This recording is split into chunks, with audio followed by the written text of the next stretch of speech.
Commissioner Schmidt or Chair Schmidt, you may begin. Great, thank you. Good evening and happy Valentine's Day. I'd like to call this meeting to order at 7:01 p.m. Welcome to the February 14th, 2022 City of Burlington Planning Commission meeting. For all those in attendance today, please note that this Planning Commission meeting is being held using Zoom webinar format. So you will be able to see the planning commissioners and staff, our panelists. Please note that there are several ways to submit comments during this meeting. You may raise your hand in Zoom by clicking on the raised hand button located at the bottom of your screen. Members of the public who are participating in Zoom webinar by phone can dial *9 to raise a hand. You may also send your comments by email to publiccomment@burlingame.org. Staff will be monitoring emails submitted during the meeting, which will be read at the appropriate time. The length of the emailed comment should be commensurate with the 3 minutes customarily allowed for verbal comments. If you're the applicant or the applicant's representative, I will ask you to raise your hand when your agenda item is up for discussion so that we may be prepared for you to speak at the appropriate time. We ask that you also turn on your video at that time so that we can have more clear communication, simulating the experience we would have if we were meeting in person. The meeting is being streamed live on YouTube and will be uploaded to the city's website after the meeting. Moving on to agenda item number 2, roll call. The record should note that Commissioner Loftus, or Vice Chair Loftus rather, is not with us this evening, but all other members are present. We do not have any meeting minutes to approve this evening. So moving on to the agenda. Do you have any changes to the agenda tonight? There are no changes from staff. Okay. Do we have any recusals that we know of? Mr. Chair, I'll be recused on item 9A, 128 Elm Avenue for non-statutory reasons. Okay. I also, I have to recuse myself from 7A and 8A because the El Camino one and what is that? That's the court 1141 Cortez because I have commented as a public member. Thank you. Okay. Great. Then moving on to agenda item number 5, public comments. Members of the public may speak about any item that is not on the agenda. Members of the public wishing to suggest an item for a future Planning Commission agenda may do so during the public comment period. The Ralph Brown Act, the state local agency open meeting law, prohibits the Planning Commission from acting on any matter that is not on the agenda. Speakers are limited to 3 minutes each. A timer will sound at the end of the time. I may adjust the time limit in light of the number of anticipated speakers. Please speak clearly into the microphone. Do you have any members of the public who wish to speak on any item that is not on our agenda?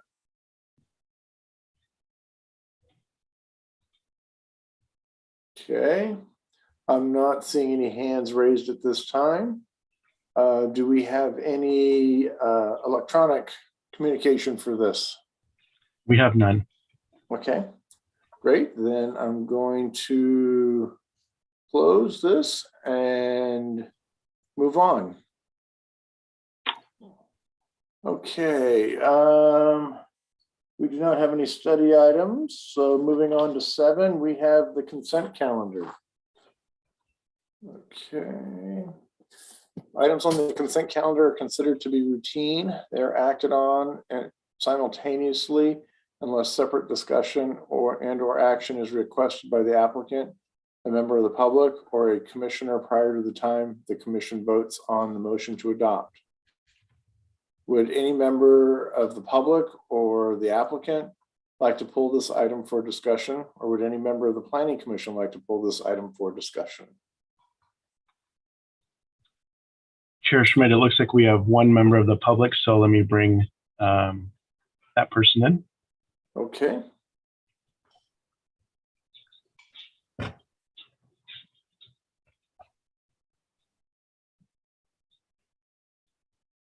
Okay, you're in now. If you unmute yourself, you can speak. Bruce Chan.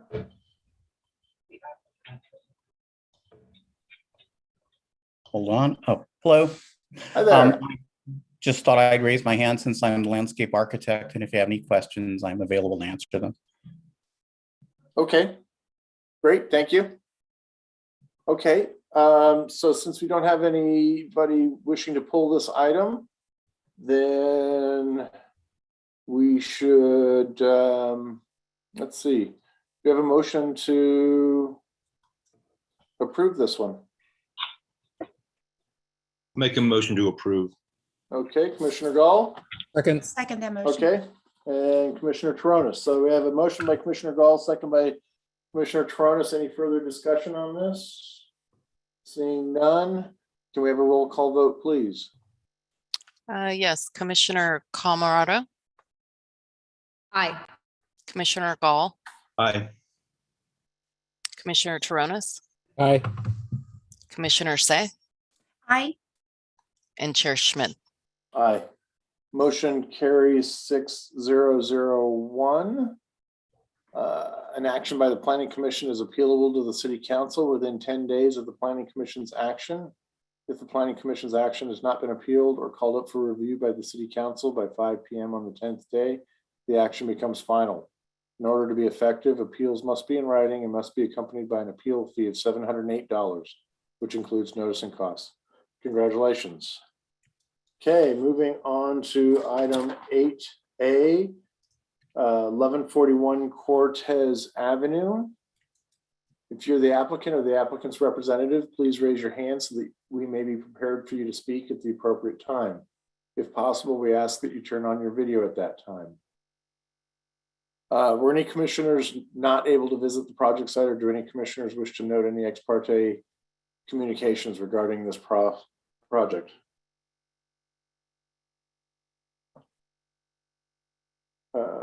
Okay, seeing none, and Ms. Pfaff, Commissioner Pfaff is going to be recused.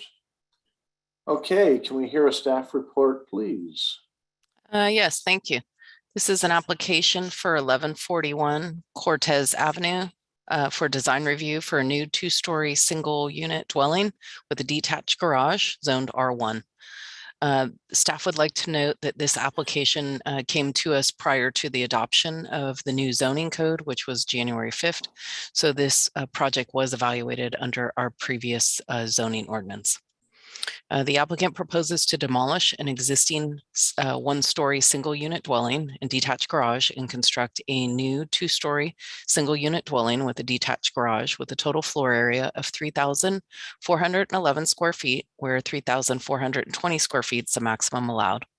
There would be a total of 5 bedrooms, requiring 3 off-street parking spaces. 2 covered spaces are required and 1 uncovered space. And the project will comply with this, meeting the requirement in the new detached 2-car garage. This project was first before the Planning Commission on January 10th, 2022.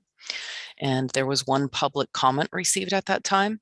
The Planning Commission did have some comments and suggestions and voted to place this item on the action hearing when those were addressed. The applicant submitted a response letter and revised plans, date stamp February 2nd, 2022. And the changes to the project are summarized in that letter as well as in your staff report. Planning staff has provided suggested design review findings for you this evening, as well as 14 recommended conditions of approval. And that concludes my presentation, but I'd be happy to answer any questions you have. And I see that the applicant is available this evening as well. Thank you. Great, thank you. Do you have any questions for staff at this time? Okay, seeing none, then I'm going to go ahead and open up the public hearing. Would the applicant please come forward and state your name and anything else you'd like to add about your project? I will let the owners talk first. Sorry, Tim. No worries. So excited. So I'm Mike, and this is my wife, Winnie. We've lived, I think we've already told you this, we've lived here for Over 10 years. over 10 years. Our daughter was born in Burlington at the new Sutter Hospital. She's only known Burlington. She's gone to the schools. We're really excited to build our dream house on this beautiful street. I think Commissioner Terrones agrees it's one of the best streets in Burlington, to us anyway. So we're very excited. I think we made all of the changes that you requested. Tim did actually. And so we're excited to start moving forward and get this project going. Great, thank you. And then I will just chime in. We went through all of your comments. I think we kind of addressed everyone and kind of agreed with most of what the commission had brought forth.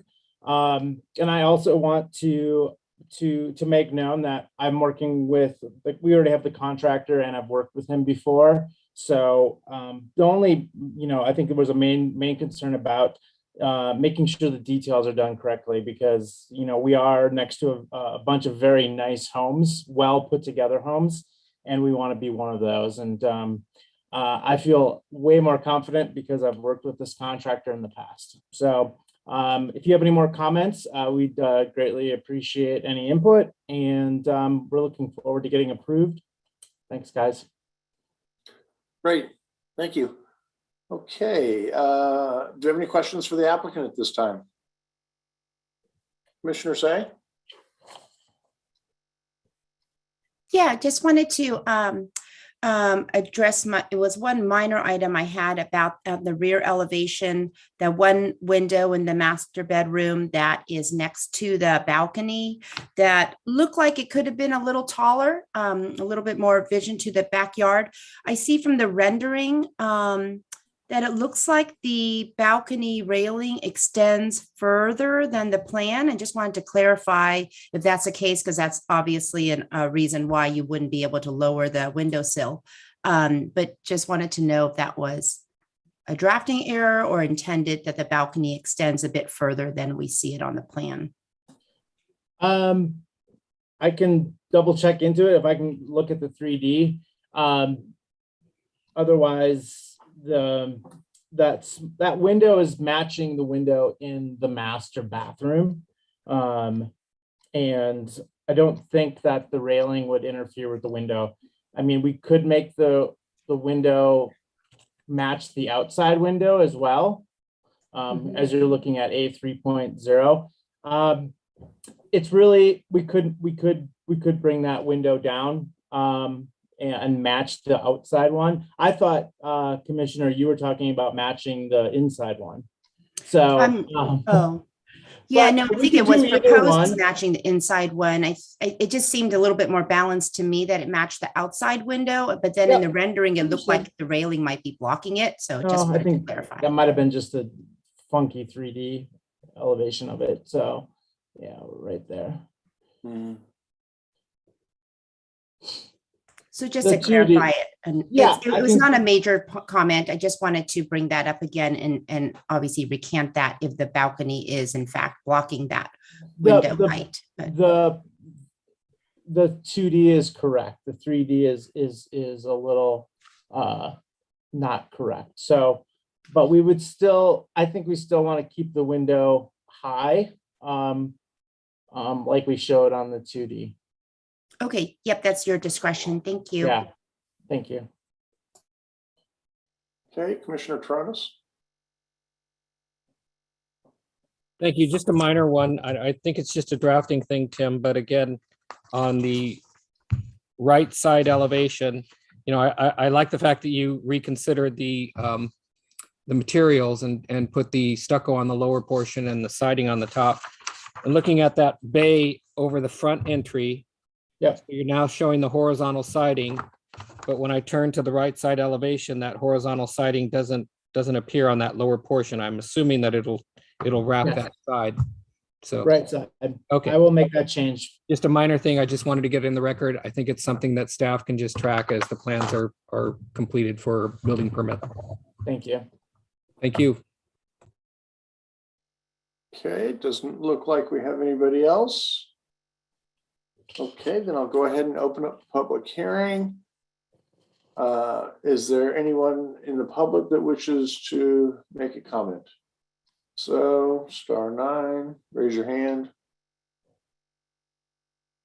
Okay, seeing none, then I'm going to go ahead and close the public hearing. And commissioners, are there any further comments that we need to make?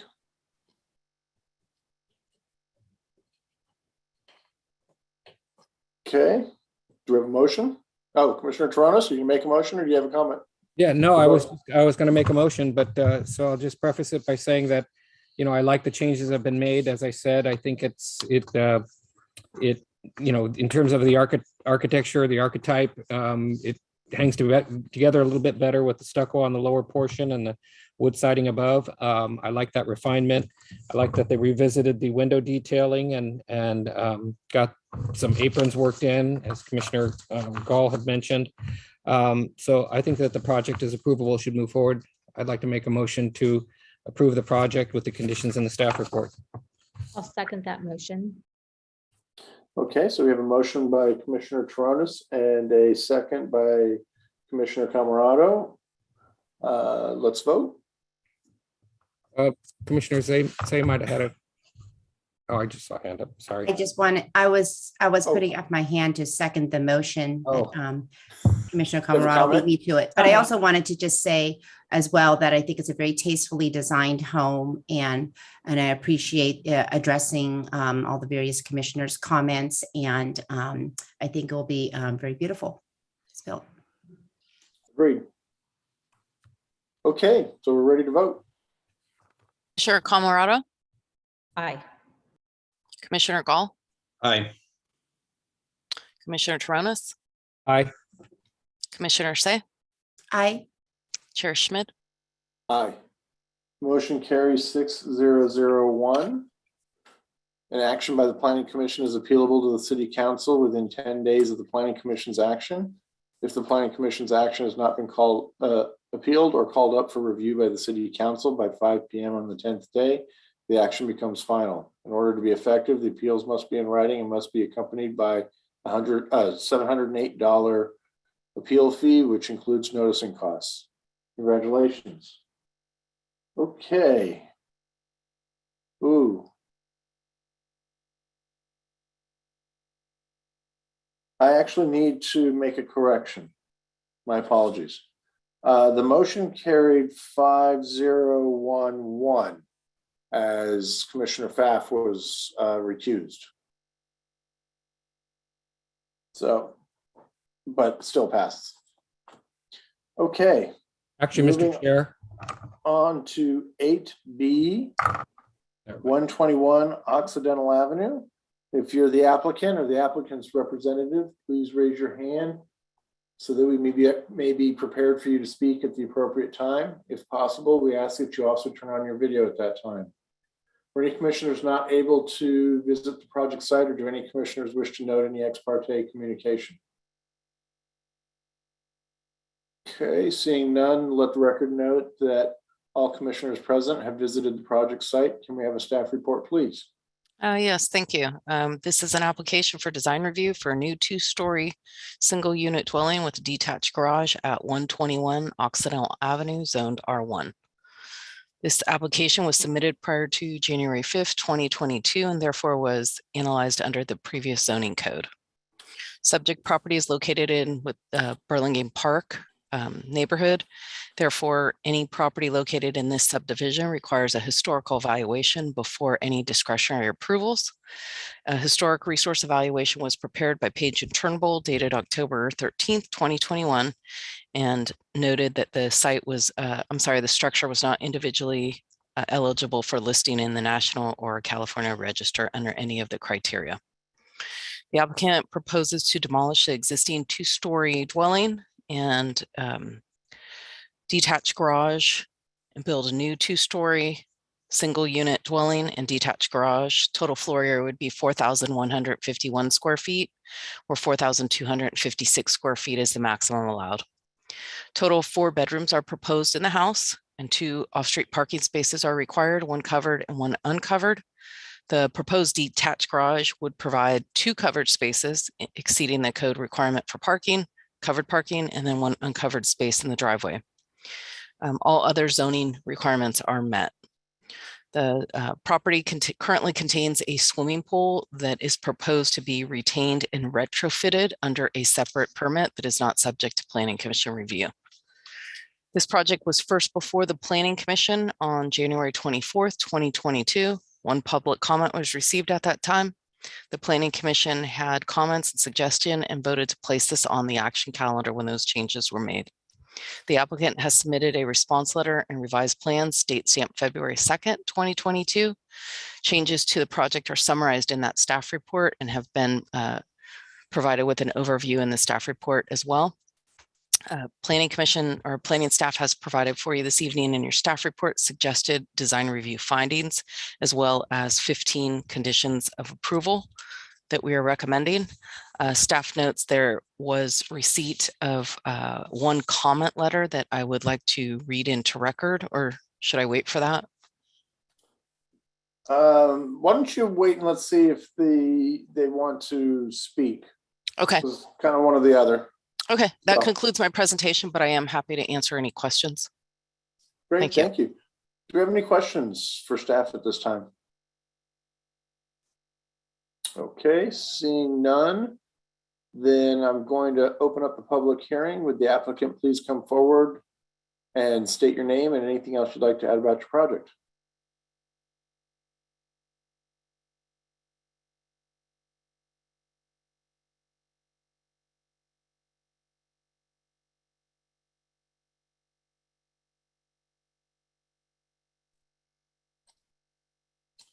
Good evening, Commission. Tim Bernice, project designer. After the comments received on January 24th, we quickly kind of addressed all the Commission's comments.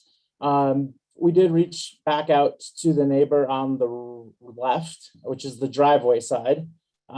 We've kind of talked extensively about their concerns and our concerns, and they're probably going to talk tonight. I don't know for sure. I've done a lot of outreach to them.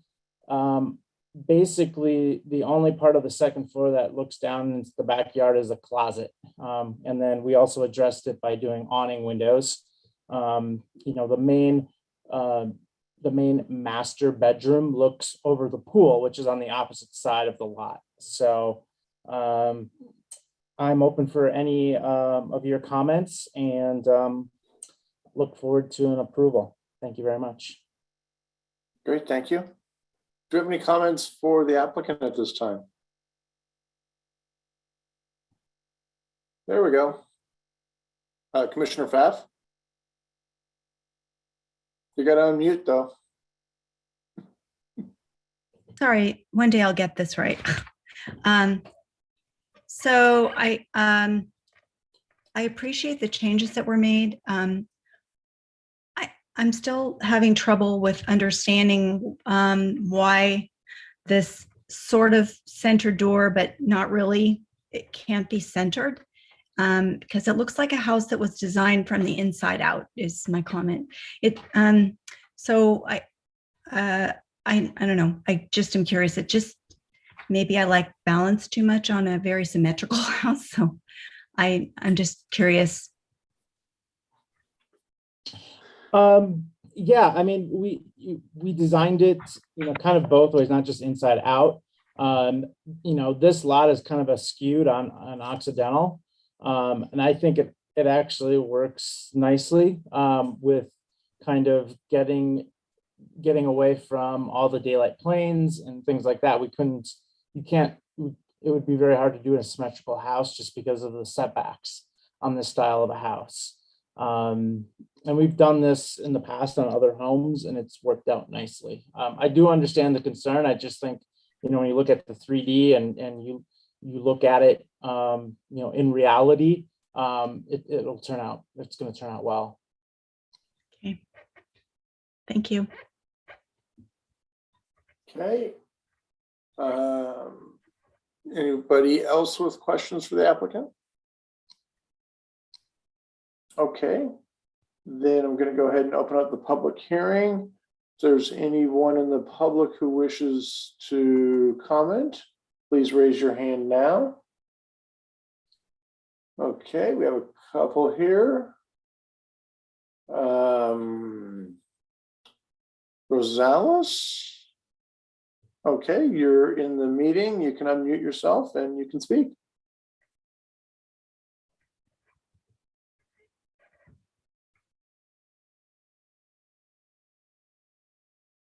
Let's see.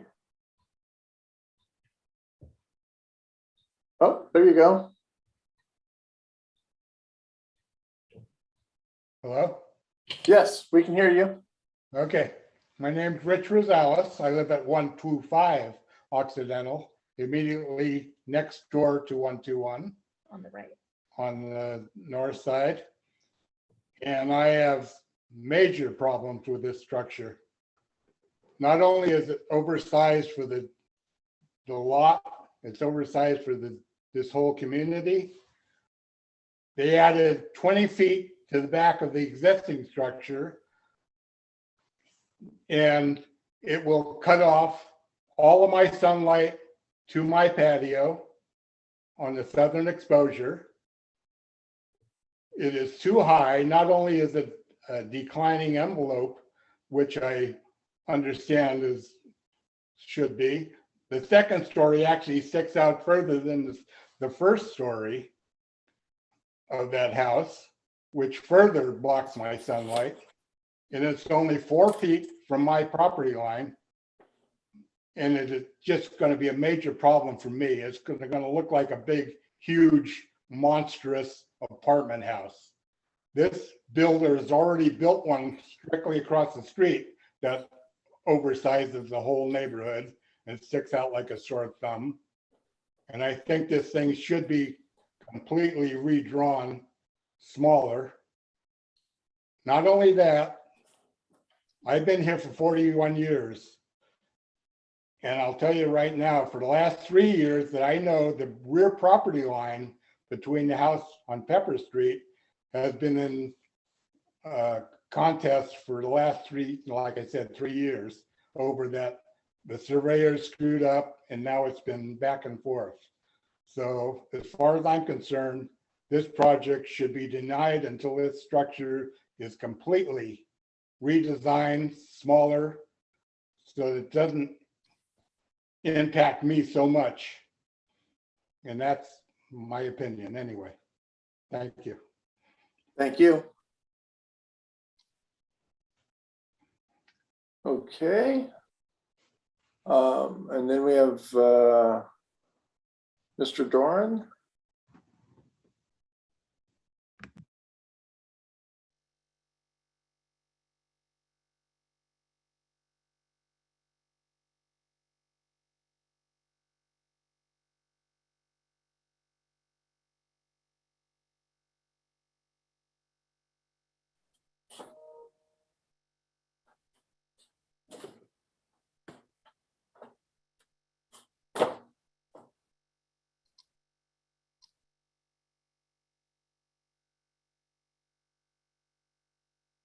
Okay. Mr. Doran, you're ready to go?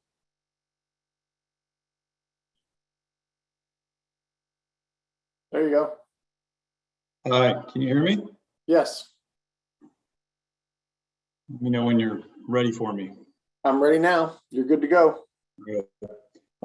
So similar to our neighbor, our main concern is how much farther back the house extends compared to the existing house that's there. And we just learned exactly how far that it would extend back on Friday when the developer put a post in. We'd been told before that it would be about 8 feet back, then it was about 12 to 14 feet, but maybe the house could be moved forward 3 or 4 feet. And then just Friday, this post goes up that seems it's more like 19 to 20 feet. And it's just going to create a huge privacy issue. It's going to block sunlight. You know, even at like 18 feet further back, the second story is going to jut out substantially farther than the neighbors. Puts the house out of sync with the neighborhood in the rear.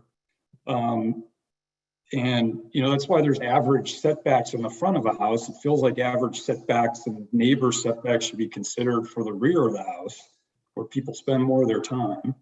The design guidebook, you know, even encourages privacy and access to sunlight, and that designs of new builds should respect the existing situation in neighboring yards. And the only reason that this house can be as large as it is and extend so far back is because of this, what I'm learning is an odd situation about this extra 1,100 square feet that the property seems to have captured in some way that the neighboring properties don't have, and creates this strange rear lot line. And we appreciate a couple small concessions that the architect made. He said he was going to make the windows smaller. We didn't see the plan until it was just flashed up on the screen. It looks like he didn't make all of them smaller that he said he was going to make, but some of them in the what's labeled as, he's calling it a closet. I think the plan says office/closet. It would be great if we knew for sure that was a closet and not an office. It'd be great if the windows were made smaller and not just kind of graded out in the bottom. It would be great if the windows of the master bathroom, which will look directly into our master bedroom and bathroom, if those could be made smaller as well. And we just appreciate more time to work with Tim and work with the developer to see if the house could be moved forward, or if the second story can just not go as far back to be so out of sync with the neighbors. There's also an issue with screening on the side. Tim had said that he was going to put some, I think on the last call he said a fence. We don't see anything about a fence. There was also discussion about hedges. We don't know exactly how high those are going to go, where they're going to go. And there's just major privacy and, you know, in sync with the neighbor concerns that we have. So thank you. Thank you. Commission, it would be great if I could respond to both of them. Is that okay? Yes.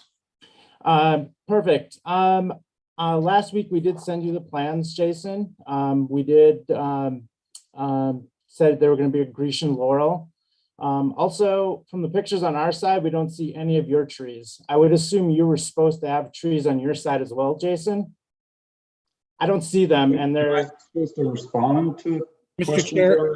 No, actually, this would probably not be a good time to have that conversation. So Tim, wrap it up, and then I want to work with you, Tim. I just don't feel like we've had enough time, and I didn't see the plans. Okay, guys, this isn't that time. So I suggest that you guys work this out offline. I think that, you know, those types of things can still be worked on despite the fact that we need to make a decision here this evening. So just because we make a decision doesn't necessarily mean that the talks stop between neighbors. So we'll go through our process, and I would hope that the neighbors can do theirs as well. So Senior Planner Keelan. Yes, I just wanted to note condition number 2 in the conditions of approval addresses the screening along the left side property line from the rear portion of the house to the front portion of the garage. requiring Grecian laurels or evergreen hedge or equivalent to be planted, so long as it's maintaining the required 9.5-foot driveway width. So the plans that are before you this evening were somewhat speculative, but did have a commitment and show the location. And this condition of approval was intended to clarify that issue. Great, thank you. Okay, then I'm going to close the public hearing. And I'm going to move back to the commissioners. Do we have any comments? Okay, I'd like to start. I actually am looking at an aerial photo of all of the houses on that block, and they vary in the back quite a bit. It just so happens that the two neighbors have existing houses that are closer, but the vast majority of the houses on this block are multi-story, they're tight, and they extend further back. So I think that as you guys talk about privacy, we run into this all the time. Many of the houses in Burlington are close. We have close setbacks, and we have to work together. And I think that some people already have two-story residences with windows in place, and those that are redoing theirs need to have the opportunity as well. And we hope that neighbors can work those things out together. I actually think that the design of this is nice. I did look at those rear windows from the office. He made those higher so that they're not looking directly into one yard or the other. And I think that this is going to be a very attractive house in this location. So I could see approving this project. Commissioner Say? Yes, thank you. Yeah, I wanted to add to that what Commissioner Schmidt had just also noted about, basically the right to develop in one's property. Although, some people could have neighbors that are in original homes that may be a lot smaller. I just wanted to point out that looking at the lot coverage that's being proposed, and the allowable is 40%, as we know, and what's been proposed is less than 30% or just under 30% lot coverage. And so by choice, the architect, designer, owner could have also gone further back, or a greater degree of lot coverage that would make it even exaggerate the situation. So I think they've met. There are no special permits requested here, any variances. It's a straightforward two-story home on a nice sized lot. And I think that the house has been nicely designed. The comments have been addressed for the most part, and I could see approving this project. Great, thank you. Commissioner Tronis? Yeah, thank you. I agree with the other commissioners. I will say that, I can sympathize with the neighbors' concerns over the changing fabric of our neighborhoods. But that's long been the case in terms of where we've come over the course of the last 15, 20, if not more years. But we have ordinances and design guidelines in place that help us as a community craft the changes to our neighborhood fabric. And what I think is changes to the fabric that are done in a well-crafted way because of those ordinances and our guidelines. What we have before us is a project that's asking for design review and no other considerations. We have a lot that's over 8,600 square feet, whether there's legitimacy to whatever's happening in the rear or not. We have a lot that's been put before us, has been reviewed by Public Works, et cetera, and they're telling us it's an 8,600 square foot lot. And we have therefore have a lot in my mind that can absorb a house that's proposed the way it's being proposed. We've vetted this through the study session. They've come back with revisions that I think are for the better, and it's a well-crafted design. We don't have a privacy ordinance. I've said it before. We don't have anything in our ordinances that says houses cannot look into other neighbors' backyards. There's nothing like that. So we just ask neighbors to coordinate and cooperate and work together as best they can. But there's not a tool for us to require houses not to go back a certain distance on a lot, other than rear setbacks, lot coverage, declining height envelopes, et cetera. The house is within the guidelines for the declining height envelope. And so in regards to shade and shadow, that's the way that we control impacts on neighboring properties with the declining height envelope. So all of that said, I don't see any reason for the project not to move forward. I think the changes are for the better. And so from a design review standpoint, I could make the findings necessary to approve the project. Thank you. Thank you. Commissioner Camerado? Yeah, and I'd like to add, I think Commissioner Taronis's comments were right on point. And I'd like to also add, you know, we've set a precedence also and tried to be very considerate of neighbors and having second-story decks. And this property doesn't have a second-story deck. And, you know, we've done everything we can as a commission, I believe, to take into consideration some of the issues that have come before us with privacy. But again, we do, you know, developers and or owner users can do what they want with their property as long as it's within our guidelines and our design criteria. So I agree with my fellow commissioners. Great, thank you. Commissioner Gall?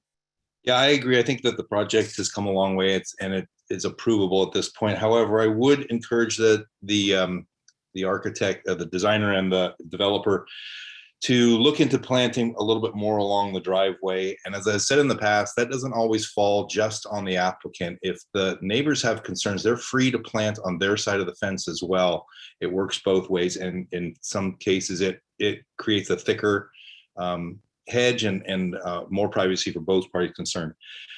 But I am very concerned about that rear property line. I think that it's not in our purview for tonight, but I would encourage the applicant to hammer that out with the rear neighbor, because that can get into a legal battle somewhere down the line while you're developing the property, and you're not going to like the way that unfolds. So. Great, thank you. Okay, so then do we have a motion? Mr. Chair, I'll make a motion. Okay, thank you, sir. I'll make a motion to approve the project for design review with the conditions in the staff report. Great, thank you. And I'll go ahead and second that. So motion by Commissioner Taronis and a second by Chair Schmid. Any further discussion? No? Okay, then let's vote. Commissioner Camerado, Aye. Commissioner Gall, Aye. Commissioner Pfaff, Aye. Commissioner Taronis, Aye. Commissioner Say, Aye. and Chair Schmidt. Aye, motion carries 6-0-0-1. And action by the Planning Commission is appealable to the City Council within 10 days of the Planning Commission's action.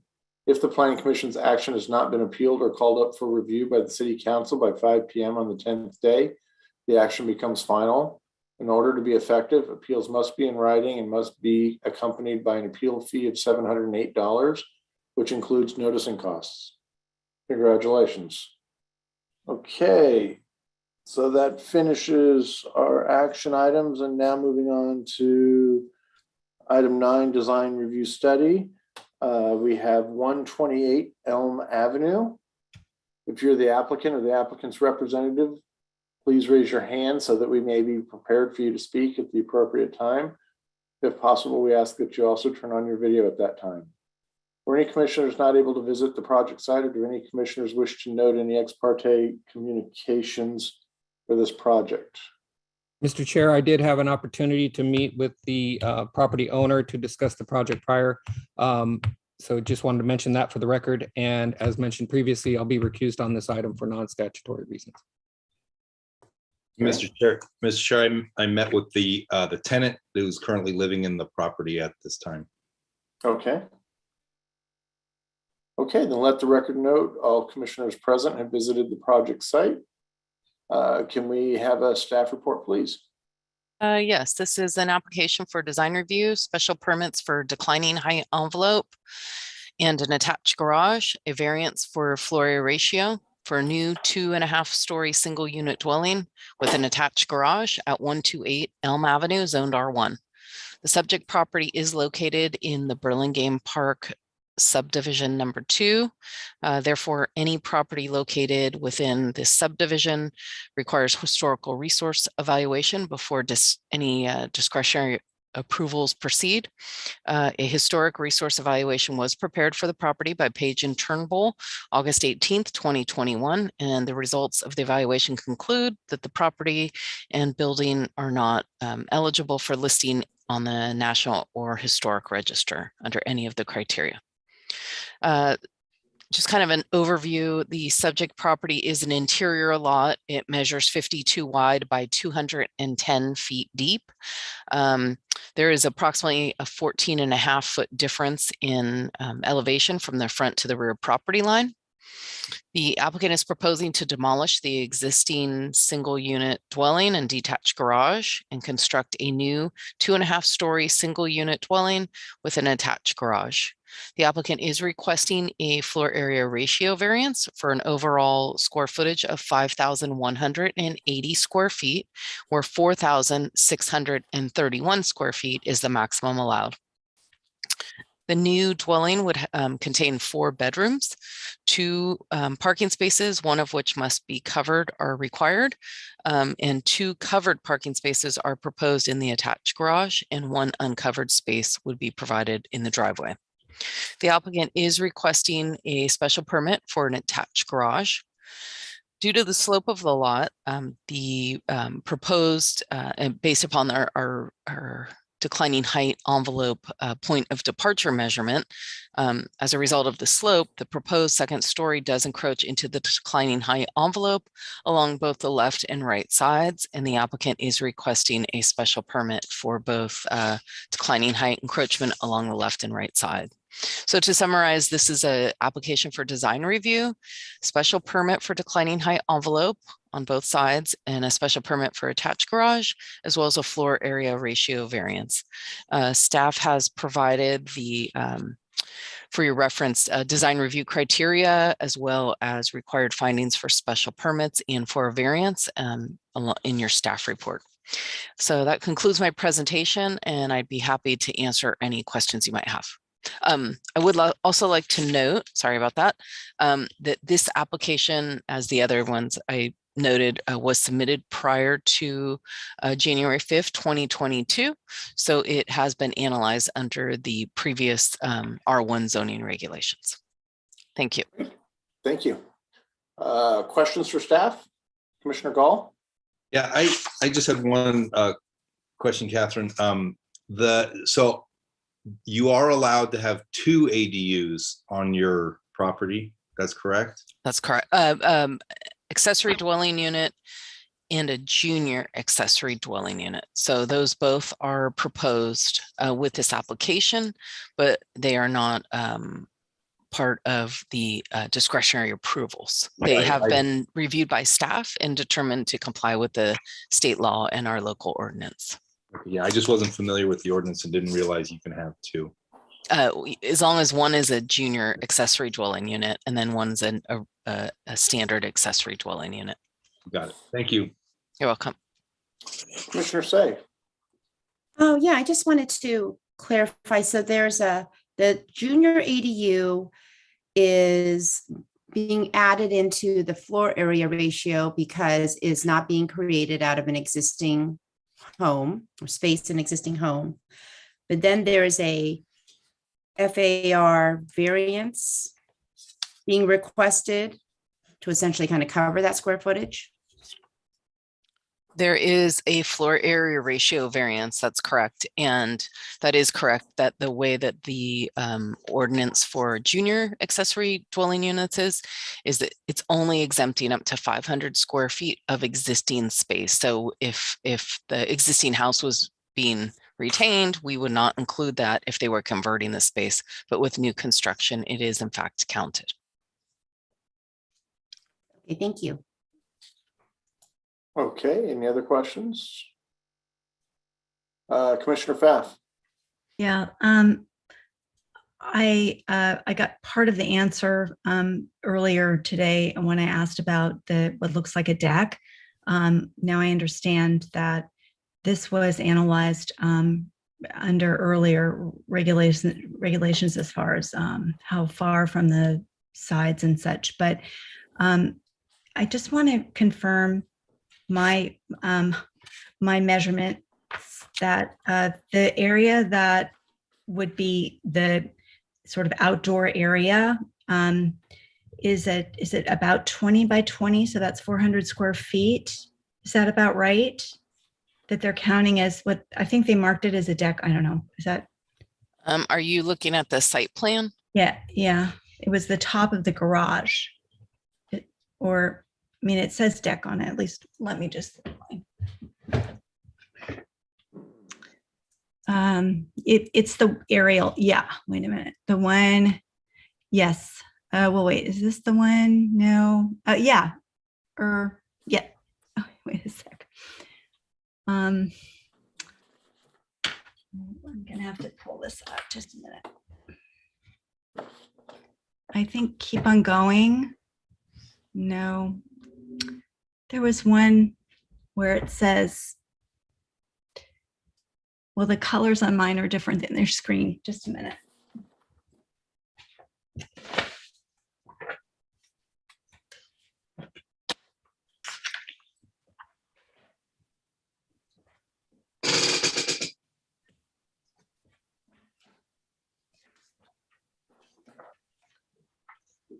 So on mine, it's the top sheet. On my gee, I guess it's the same. It just looks different colors. It's the on mine it says garage slab. It's the kind of the back of the residence. It's hard to see on the screen because it's all the shading kind of blended. There we go. Yeah, when you make it larger. Yeah. So are they? Yes, thank you. So are they indicating that, see, I'm understanding this, or I think I understand that they are putting the garage they want attached for various reasons. And so it looked to me as if they were using the top of the garage, which is a large garage, minus the portion where they say portion of garage under deck, that all is an outdoor deck area. Am I understanding that right? That's the way I read the plan. So, or am I completely wrong? No, part of it is, I would say the majority of the garage is below the house. And then there's an expanded portion that is deck only. So I think it's easiest to understand on sheet A6, which is the right side elevation. So you could kind of see the scope of how much of the deck is actually, right down there. Okay, yeah, that's right. That's kind of what I thought it was. So that's what I want to ask about. That I couldn't figure out the square footage of that outdoor area. So is it about a 20 by 20? Or is that wrong? Or is it a little less than that? I think I'm going to have to do a calculation for you. It Okay. looks, I'm going to have to scale it because it's not dimensioned. It is 21 wide. And the depth, it is probably about 20 by 20, but we can ask Elaine Lee. She's the project architect, and I can calculate that for you right now too.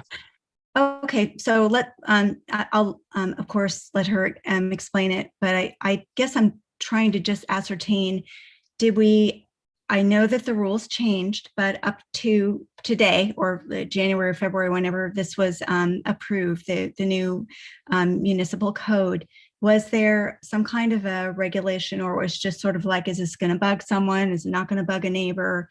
Was there, I can't remember if there were certain regulations, because essentially I understand there's a slope on this lot, but essentially it is still quite a ways above the neighboring properties. As far as if someone were out there, it is very close because they don't have to be away from the setback as far as they would now. I just wanted to know, was there at that time? I just can't remember. I'm sorry. That's okay. No, there was no specific criteria for second floor decks. We would generally, if they were coming off of an upper floor, there may be comments depending upon the size.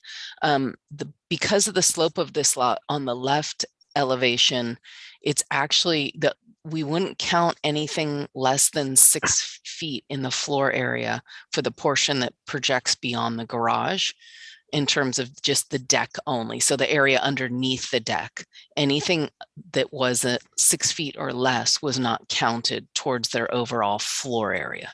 So that's kind of how we were doing it before.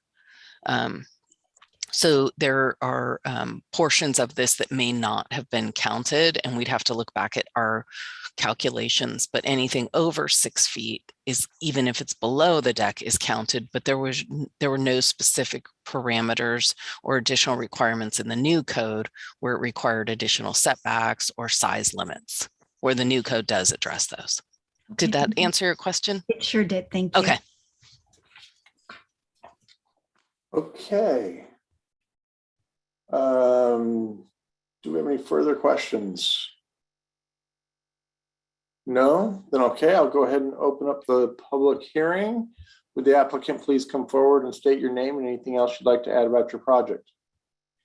Hi, my name is Elaine Lee. I'm the project architect, and I prepared a written statement, and the commissioners, you may have received a copy of this already, and apologize if you've already studied this, but just because it was a complex process for us to design, and I just want to make sure that I really hit on all the points, and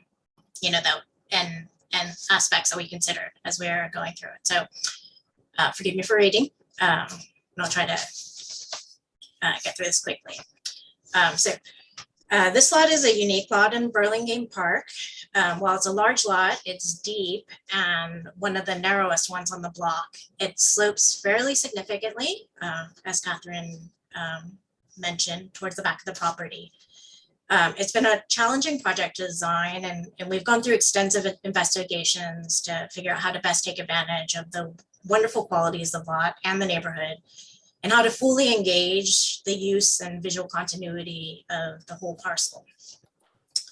So we have arrived at a design that we feel strongly adheres to the city's design guidelines and would be an attractive contribution to the neighborhood. The style of the house is modern Tudor. It reinforces the historic fabric of Burlington Park while introducing a modernized interpretation of an established style. It's modest in massing at the street, and it only increases as the existing grade slopes down towards the back of the lot. Great care was taken in trying to introduce complexity of articulation and detail at all the facades to lessen the appearance of mass and to create a dynamic design.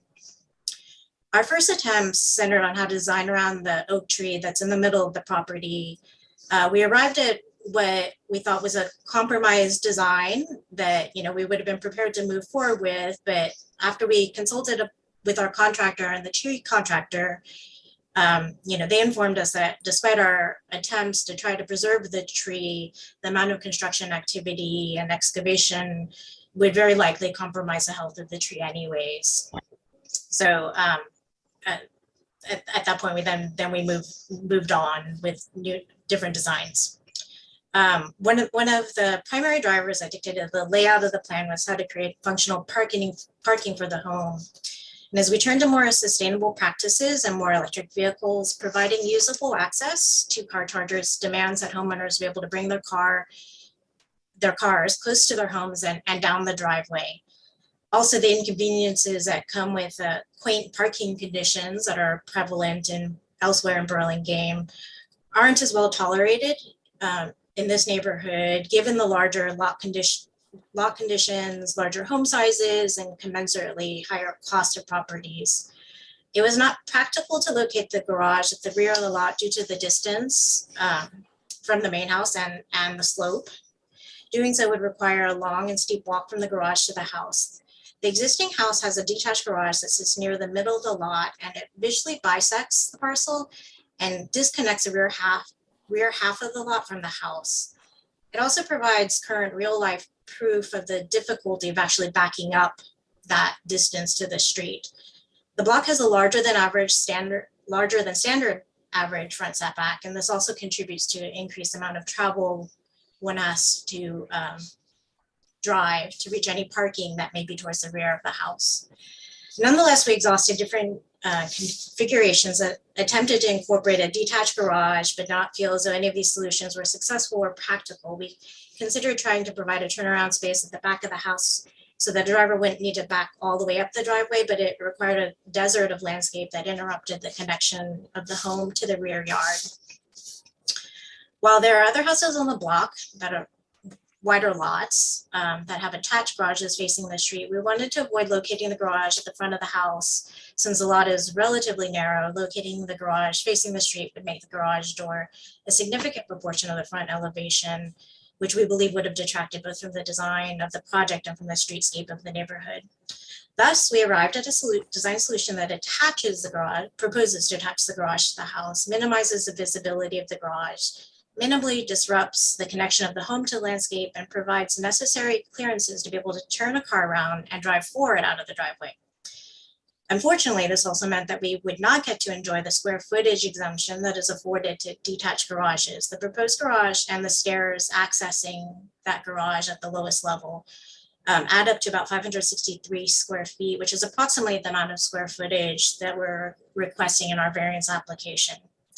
In order to achieve this turnaround space required, the garage does need to be justified to the north side of the lot and the house.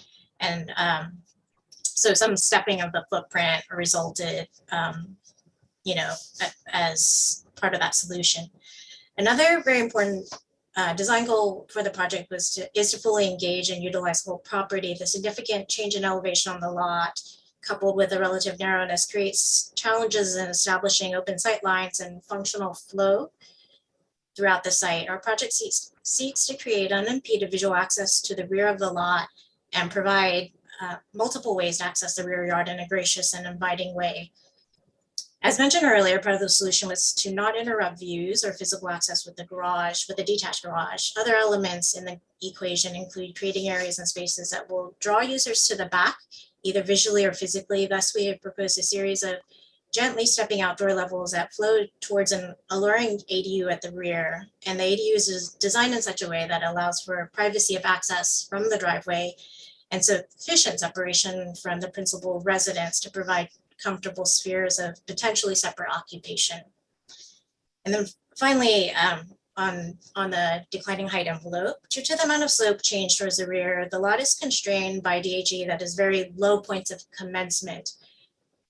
We tried to limit the encroachment by being comfortably below the maximum height limit, lowering the new house floor lower than that of the existing house, and having a larger than necessary right side setback and incorporating relatively low second floor place. However, at the left side of the house, the DHE commences at about 48 inches above the top of curb, and at the right side, it's only 34 inches above top of curb. So with a total lot width of 50 feet at the front of the lot, it widens just slightly towards the rear. It's an extremely confined DHE for the project. We believe that design's massing and material project make great strides in mitigating the bulk that might be intimated by the project's DHE encroachments. So thank you for listening to my lengthy talk there, and we look forward to any insight and comments that you have for us. Great, thank you. Commissioners, do we have any questions for the applicant? Okay, seeing none, then I'll go ahead. Oh, Commissioner Gall? Yeah. Commissioner Gall, you muted yourself. Oh, sorry. There you go. Better? Yes. Okay.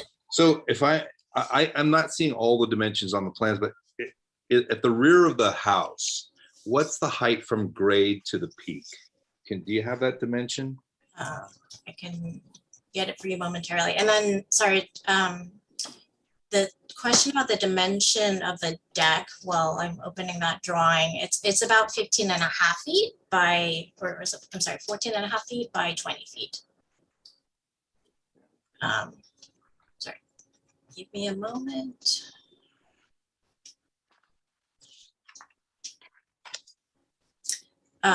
I'm sorry, Commissioner Gall, you said from the peak to the grade at the rear of the project itself, not so the base of the house, from what would be the base of the deck area behind the garage, I guess, to the peak of the house. Okay.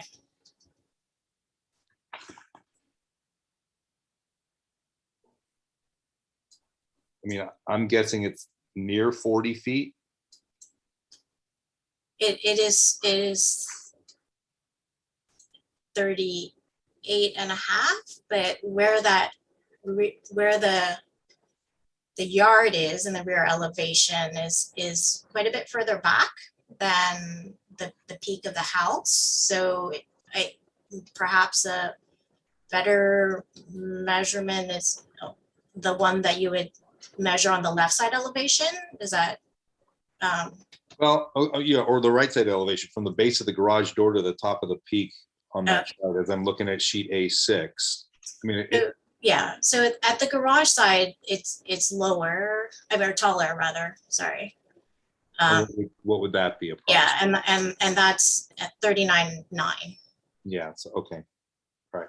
So you're proposing then to cut the grade to get that lower floor in, right? It looks like you're going to cut out about 3 or 4 feet and then come back in and fill that area below the deck to make it less than 6 feet. We would excavate out for the garage. So when you extend the line down at the very rear of the upper floors, the cut there is about 17 inches. Okay, I'm looking at sheet A6, and is that about 17 inches where you're showing the yeah, if you were to extend the back of the house down, that's at that line at 17 inches. Okay, so like at the left side of the garage door from the original grade down No, to sorry, not at the left side of the garage door. So at the left side of the garage door, that's 27 inches. okay. So are you going to then need some retaining walls at the side property line there? Yes, we would. Okay. Okay, I think that's all the questions I have at the moment. Thank you. Okay. Unless we have any other, Commissioner Say. Oh, yes. Elaine, was there a rendering prepared for it? Did I see a rendering for this project? Did you prepare one yet for us, or maybe next time around?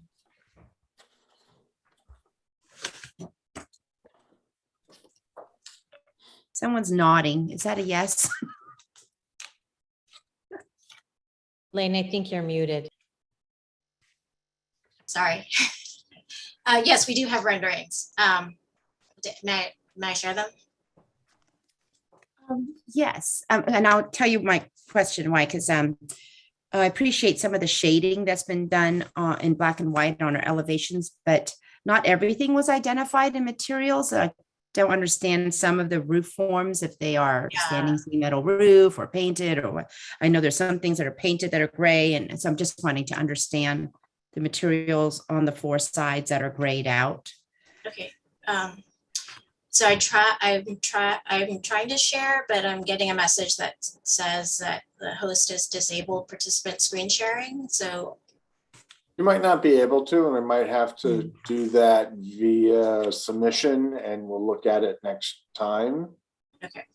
Try one more time. Sorry, I was fussing with trying to make it work. Oh, okay. Oh, yeah, got it.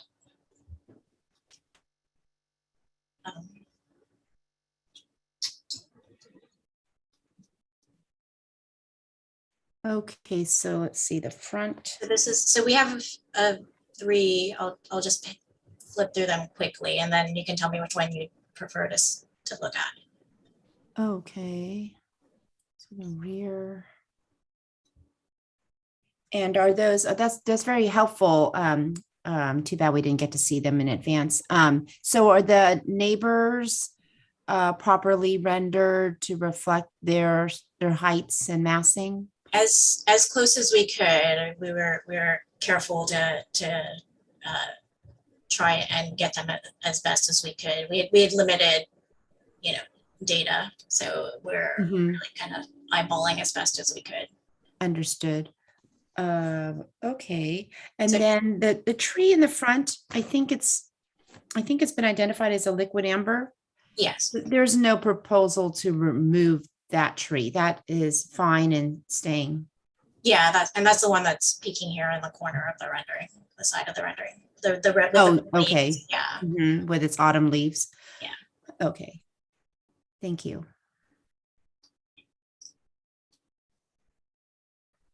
Oh, and then, sorry, one more question. Did you look at, so let me see, go back to your project data. You also have a good amount of lot coverage that could have been explored further. Did you look at expanding the house, maybe a longer home? Just to decrease some of the height. I mean, actually, it's a two-story home, I realize, for the most part. But there's some fairly tall massing and kind of on the sides is even more evident. And just wondering if there was any exploration of kind of spreading out the house more. We try to limit that to some extent. As you it just as the house gets deeper, I suppose if we tried to cram it all on the ground floor, we had the challenges of the topographic change, and then further aggravating our parking situation, were limitations for length or deepening the length of the house. Okay, thank you.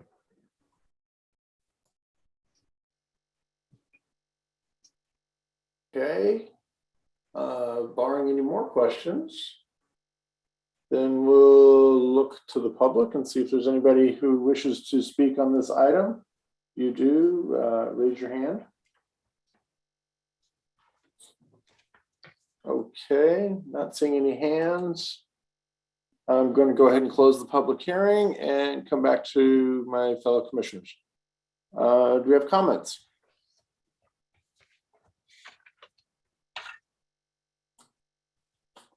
Commissioner Gall.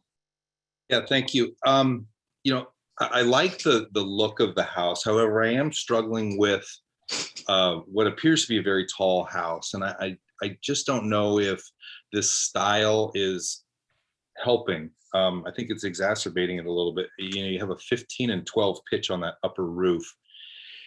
And I think that's where I'm having a hard time, especially on the side and the rear elevations. They seem to show an awful lot of roof. And I think that something could be done to reduce that and make it fit into the lot a little bit longer, a little bit better. I get it with the attached garage. I think that's probably a good solution. The ADU in the back of the property works for me. And I like the idea that you can turn around back there. Although I'm also looking at the house to the left that we approved a couple of years ago. And they have a substantially large garage. It's a 4-car garage plus a little extra. I mean, I'm guessing it's close to 1,000 square feet. And that worked as a detached garage. So, I'm not opposed necessarily to an attached garage, especially since it's hidden. There are some on the street, although I think that the Burlingame side is predominantly detached. My real problem that I have, I think that declining height envelope could work, although I'd like to see that reduced. And I think that could be done with changing those roof pitches to some extent. But I'm having a hard time finding justification for the variance for the increased floor area. especially on a new house. I rarely vote for going over it. You have an 11,000 square foot lot. I think there's plenty of room to build a house. I'm heartbroken that the tree is going, but it's beautiful. I get it. It's right in the middle of the lot. That's unfortunate, but I get that. But so I can concede that, but I don't know that I can go along with the variance for the floor area ratio. Thank you. Okay. Commissioner Pfaff. Oh, I don't have to unmute myself. Nope. Great. Actually was going to say almost exactly the same thing.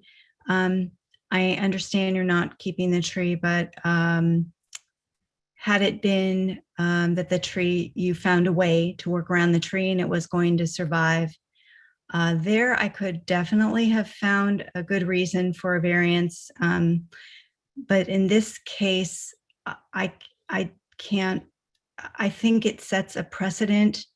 And I was also thinking, gee, didn't you just, that my fellow commissioners worked on the house, or many of them worked on the house to the north. And I don't recall, because I commented probably on a lot of stuff, I do not recall that house asking for a variance. I may be wrong, but I don't think I remember that, and it's detached. So I think the landscape is probably very similar to yours. So I'm also having trouble with the ask there, and I'm having trouble with the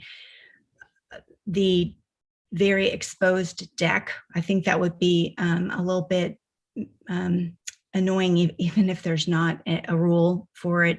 I mean, or there wasn't at the time. So those are my comments. I do think it's a really pretty house, but it's maybe it needs a little bit more refinement in some areas. Thanks. Commissioner Camerata. Yeah, so it'd be interesting to see, and maybe staff could help us, but I think the property next door to the left didn't slope as much as this property did in the back. I remember walking both properties, and I felt like this property definitely dropped significantly in the back. So it would be interesting to see if that's possible to try to look at, because I think it would just be interesting to see. I agree with my fellow commissioners. I think it feels really tall and a little bit out of scale. Although I do love the design, and I love the 3D or the artist renditions or the 3D images that they obtain, because it doesn't feel like in your face with the materials. If they could supply those the next time around. But I'm not against the garage being attached and below. I think that's, for me, that's fine. Again, if they could reduce that FAR, I would appreciate it a ton. The only other concern I have, which is just the deck being so large on that floor, how does it impact, and what's the noise to the neighbors? I thought that there was a deck next door as well. I can't recall, but I think it just needs to be a little bit smaller. But I'm not against the garage, and I'm not against giving some FAR if it makes the house look better. But I think some of that height needs to come down. So if they could maybe just work on that, and I'm not quite sure how they would do that, but those are my. Okay, Commissioner Say. Yes, thank you. Yeah, I agree with my fellow commissioners for the most part. What's been stated already. I wanted to reiterate a little bit of the concern on the right side elevation, in particular, that next to I think it's a 1-story home to the right, maybe it's a 1.5-story home towards the back. It looks, at least in elevation, it looks like an apartment building could be right next door. I mean, I think that's the height of it, being 3 stories in this view, plus the height of the roof forms, is really maybe a little overwhelming for that neighbor to the right. And then the proposed glass railing around the deck which could bounce noise and sound. And I'm just worried about the experience for the neighbor on the right. I think the house is very, very pretty and it looks really nice from the front. The rendering of the back exacerbates a bit the height of the structure from the backyard, and again looks a little looming. So I know that you've brought before us beautiful modern Tudor style homes for us to review and approve in the past, and maybe this is a specialty, or I'm wondering if maybe you can explore another style or change the roof pitch, something to bring some of this massing down to something that could work better for this particular narrow lot and long lot. I can see approving that attached garage. I think it's a clever solution, and it's tucked away and hidden, and gives you the space for a detached ADU at the back of the property.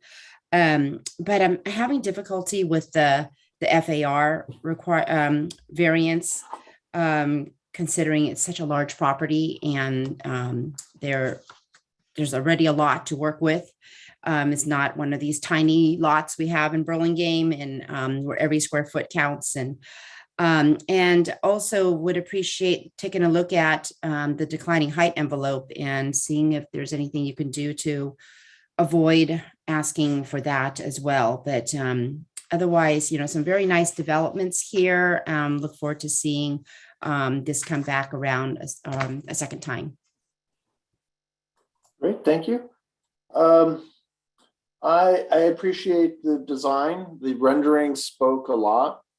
It actually was more important than the drawings that were submitted, as far as being able to visualize it. But by and large, it's still, and I can appreciate the attached garage. That part, but that variance isn't difficult for me. I think it is a clever solution, given the circumstances. But I'm not really seeing the exceptional or extraordinary reasonings that are needed for the FAR and the declining height variance. I think that this house could have been designed to go down the hill and been able to deal with the declining height, because 52 feet wide is still a pretty good size lot to work with. And given that we have an ADU and a junior ADU, I'm not seeing a compelling reason for an FAR variance here either. So I think that you guys really need to look at that before you come back, because I'm not sure that I can see any reasonings to make that approval. So I would look long and hard at that. But otherwise, the design itself, I thought, looks nice. It's just, it's not working with the formulas and the criteria that you need to meet to be within the standards. So those are my comments. Commissioner Pfaff, you have your hand back up? Well, you're on mute, so I don't know why you have your hand up. Okay, no hand. That's not nice. Okay, so yeah, sorry. Just to clarify, because I don't think I used the right verbiage. I have nothing against the attached garage in the back like that. I think it's quite elegant, the solution. I do have a problem with therefore using that as a reason or whatever. The additional square footage, that's the part, the FAR. I'm not with the program on that. So I just wanted to clarify. I don't have a problem with, in this case, the attached garage. So thanks. Okay, great. Thank you. Do we have a motion at this point? Commissioner Gall. Yeah, I think we've made it clear to the applicant our concerns with the project, and I think that we all pretty much stand together on the points that were made. So I would make a motion to bring this back on regular action once the comments and concerns have been addressed by the applicant. Okay, do we have a second? I'll second that motion. I saw saying his lips moved, but I heard Commissioner say. But anyway, so we have a motion by Commissioner Gall and a second by Commissioner Say, and we've already discussed. So let's vote. Commissioner Camerado, Aye. Commissioner Gall, Aye. Commissioner Pfaff, Aye. Commissioner Say, Aye. and Chair Schmidt. Aye. Motion carries 5011. And let's see, this one does not get the statement at the end, so we're ready to move on. Okay. Sorry, I lost my agenda. There we go. Okay, moving on now to 1805 Easton Drive. If you're the applicant or the applicant's representative, please raise your hand so that we may be prepared to speak with you at the appropriate time. And please, we also ask that you turn on your video at that time. For any commissioners not able to visit the project site, or do any commissioners wish to note any ex parte communications regarding this project? Seeing none, let the record note that all commissioners present have visited the project site. Can we hear a staff report, please? Sure. This is an application for design review for a first and second story addition to an existing single unit dwelling at 1805 Easton Drive, zoned R1. The subject property is an interior lot that contains an existing 2-story single unit dwelling and an attached garage. With this project, the total proposed floor area would increase to 3,705 square feet, where 3,793 square feet is the maximum allowed. There are a total of 4 bedrooms in the existing house, and with this application, the number of bedrooms would not change. 2 parking spaces, one of which must be covered, are required for a 4-bedroom house. The existing garage provides a required covered parking for the house, and an uncovered space is provided in the driveway. All other zoning code requirements have been met. This concludes my summary of the staff report. Before we hear from the applicant, do you have any questions for staff? Okay, do we have any questions at this time? Seeing no hands, Mr. Chair. then, oh, there we go. There's a hand. Commissioner Tronis. Yeah, thank you.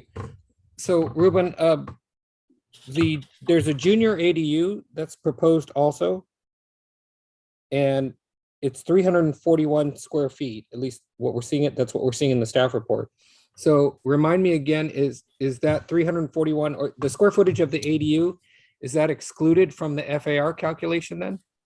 That's correct. Yeah, so for when existing space is converted to a JADU, it's exempt from both lot coverage and floor area. Okay, so I know we're not commenting on the design of the ADU, so staff is reviewing that, but I'm looking at an ADU that it doesn't appear to have a shower and has an entry in order to, well, the main house accesses the garage through that junior ADU. So how are we calling that a legitimate ADU? To me, it looks like just free square footage by just labeling it junior ADU. I'm not familiar with the layout, but let me take a look at that and perhaps I can give an answer. The JDU itself does not have to have a bathroom. It can have a shared bathroom. But let me take a look at the access though into the house. Yeah, because you could, I mean, from the back of the garage, there's a door that goes into the junior ADU and then you just go up some steps. There's no separation between the junior ADU area and the main residence. It's just some steps that go down off of the area adjacent to the kitchen. I would say that interior access from the garage to the main dwelling is not a requirement. So let's say the JADU wasn't even there. And again, I'll have to look at the floor plan, but if, for example, the main dwelling occupants parked in the garage, then they can walk outside and enter into the house. It does not have to be via the interior of the house. Right. Okay. But I think the point here, Ruben, is that the garage is on the other side from the front door. You would actually walk out onto the sidewalk on the street, the entire length, that entire width of your property, and then go down the walkway to get back to the entry. So my concern, I mean, I know we're not commenting on the ADU. My concern is there the total square footage for the house is only about 8 square feet below the allowable max. And that my concern is that that junior ADU area is being called an ADU, but may never be used as an ADU, and will end up as just adjunct living space to the house. And they've therefore got free square footage because they've called something an ADU that's never going to be used as one. And we've not availed ourselves of that additional dwelling unit in our community, but we've approved additional square footage. So, all right. So I guess that could be looked at closer if it comes back for action. Right, staff can take a closer look at that. Yeah, thank you. Okay, Commissioner Camarado. Ruben, also, I thought a junior ADU, maybe I'm looking at it wrong here, but it looks like you have to have a sink, and maybe that's the sink right there on the side by the bathroom. And then a cooktop, correct? But that could be a portable cooktop, is that correct? For JDUs, right, the sink is there next to the toilet room. It does not have to have a full cooktop. It could be just a hot plate or a microwave oven. Okay, thank you. Commissioner Say. Yeah, and on top of that, there's supposed to be refrigeration provisions as well. Could be an under counter refrigerator, I believe, or actually, I thought it needed to be a full height refrigerator now, even in a. No, it could be a small under counter refrigerator. So my guess is probably under the counter next to the sink there. That's addressed in note 11 on sheet A1.3. Yeah, I was going to say note 11 probably has. Oh, thank you. And then I'm sorry, I might have missed. Did you say that a shower does not need to be provided in a junior ADU if there's access to a shower somewhere else in the house? That's correct. Okay, thank you. Okay. If we don't have any other further questions for staff, then let's open it up. Open up the public hearing, and if you're with the applicant, please come forward and state your name and anything else you'd like to add about your project. Hi, can you hear me okay? Yes, we can. Great. Hi, my name is Michael Seitz, and this is my wife, Raquel. We've lived in Burlingame for about 6 years now. We moved to Vancouver Avenue, and we're hoping to buy a house soon after we moved, and kind of had to wait for several years before we could purchase a home like so many other people. But we found the perfect house here on Easton Drive. Both of our kids have attended Roosevelt since they were in kindergarten. We've got a 10-year-old and a 6-year-old. And we have, aging parents, and also, sometimes they come visit, and that's why we're looking for, square footage. And also, our planner, Amelia, has been incredibly gracious about working with us to address all of the changes and things like that.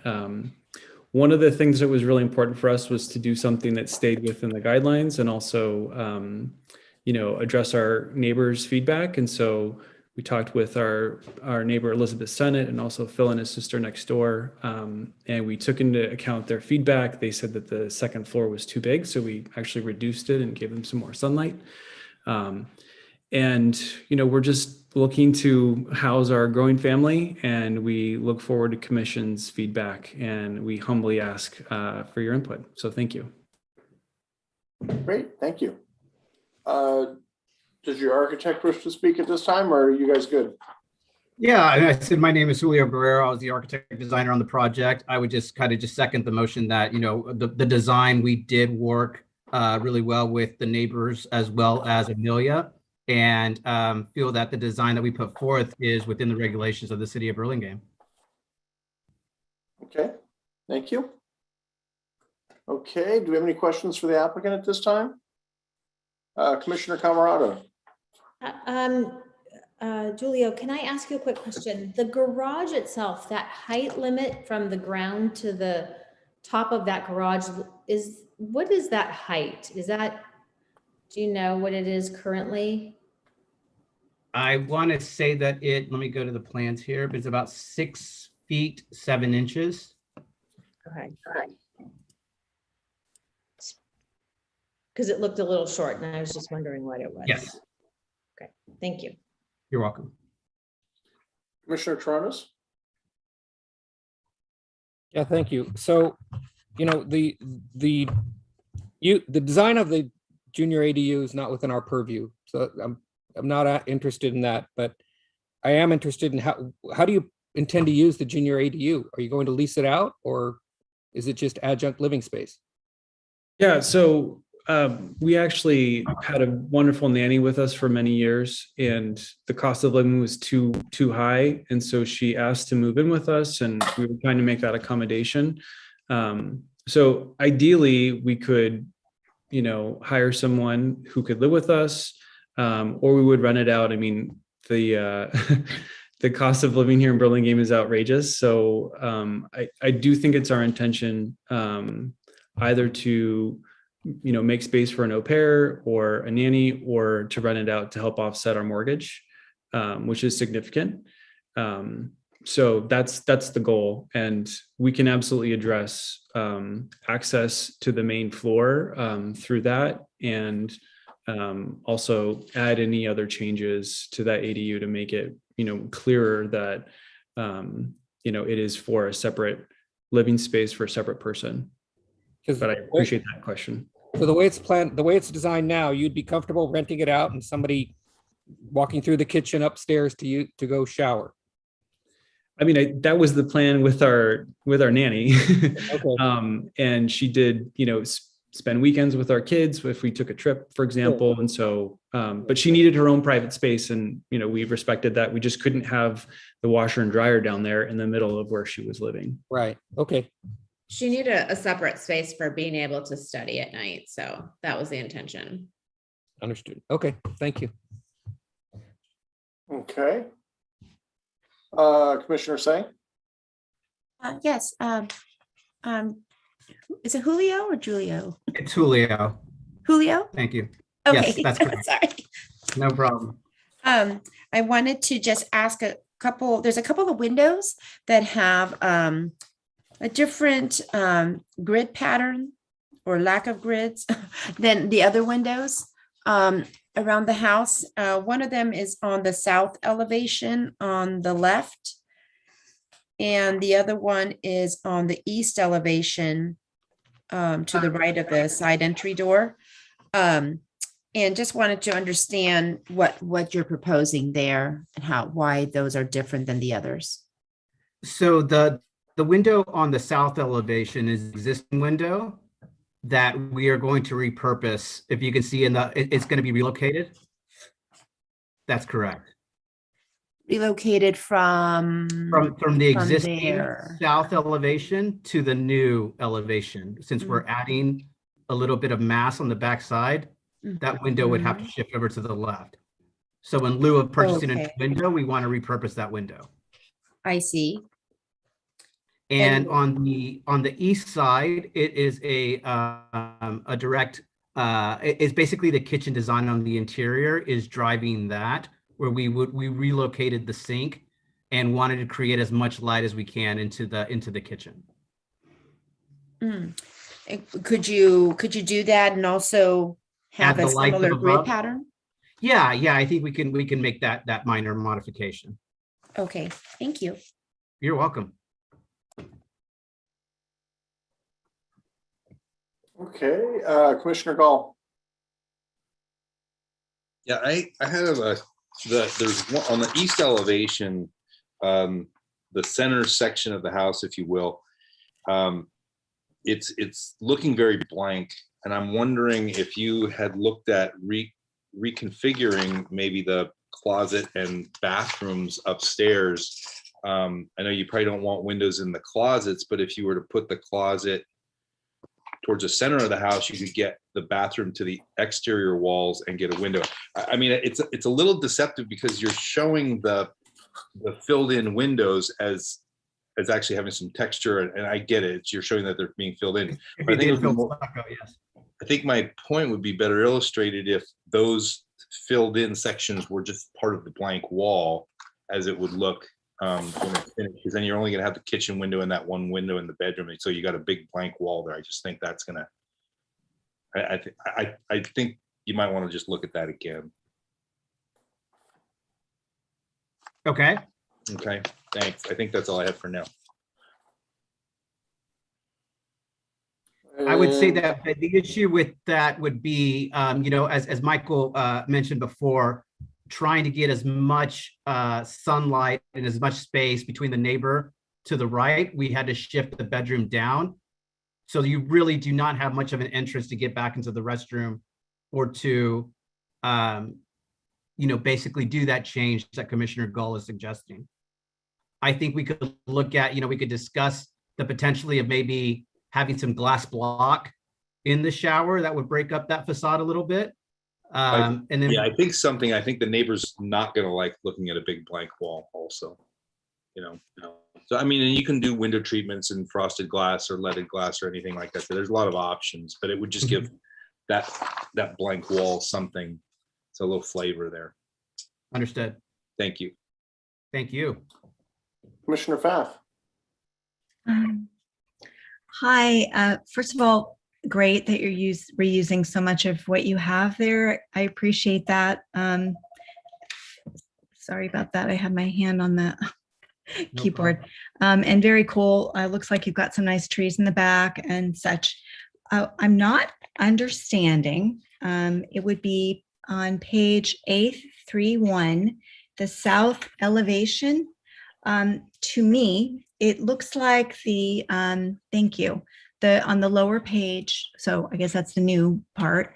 To me, the windows on the second floor look, first of all, it's the placement. They're kind of going into the roof. It looks like, I don't know, maybe it's just the drawing, but they look very large, as do to me, the ones on the lower floor, but in particular, maybe too wide. And I was trying to figure out, are those functional windows? Because the grid on the top, are they double hung? I'm not really understanding how they work. Some proportion issue is not, it doesn't look right to me. And I just wanted to understand what you had in mind there. We were trying to get as much window openings on the master bedroom as possible, get that south facing light. And so the intention would be that it'd be a double window that would mimic the existing windows, a double hung window, I should say. However, the issue there is we're trying to match the roof lines of the existing home structure. So the windows do look, they're cut into the roof structure in order to maintain the existing roof slopes that are on the existing home. Is that, I don't construct, but I'm sure some of my colleagues will be able to figure out, is that like a leak issue? I don't know. I'm just having trouble 3D wise understanding how that works. So. We would definitely have flashing on the interior portion of it, but you almost create like a little well that's pops, the window pops through the roof. Okay. All right. Thank you. Okay. Okay, if we don't have any more questions for the applicant, then I'll go ahead and open up the public, open up to the public and see if there's anyone who wishes to speak on this item. If you wish to speak at this time, please raise your hand. Okay, seeing none, then I'm going to go ahead and close the public hearing and move back to my fellow commissioners. We have comments.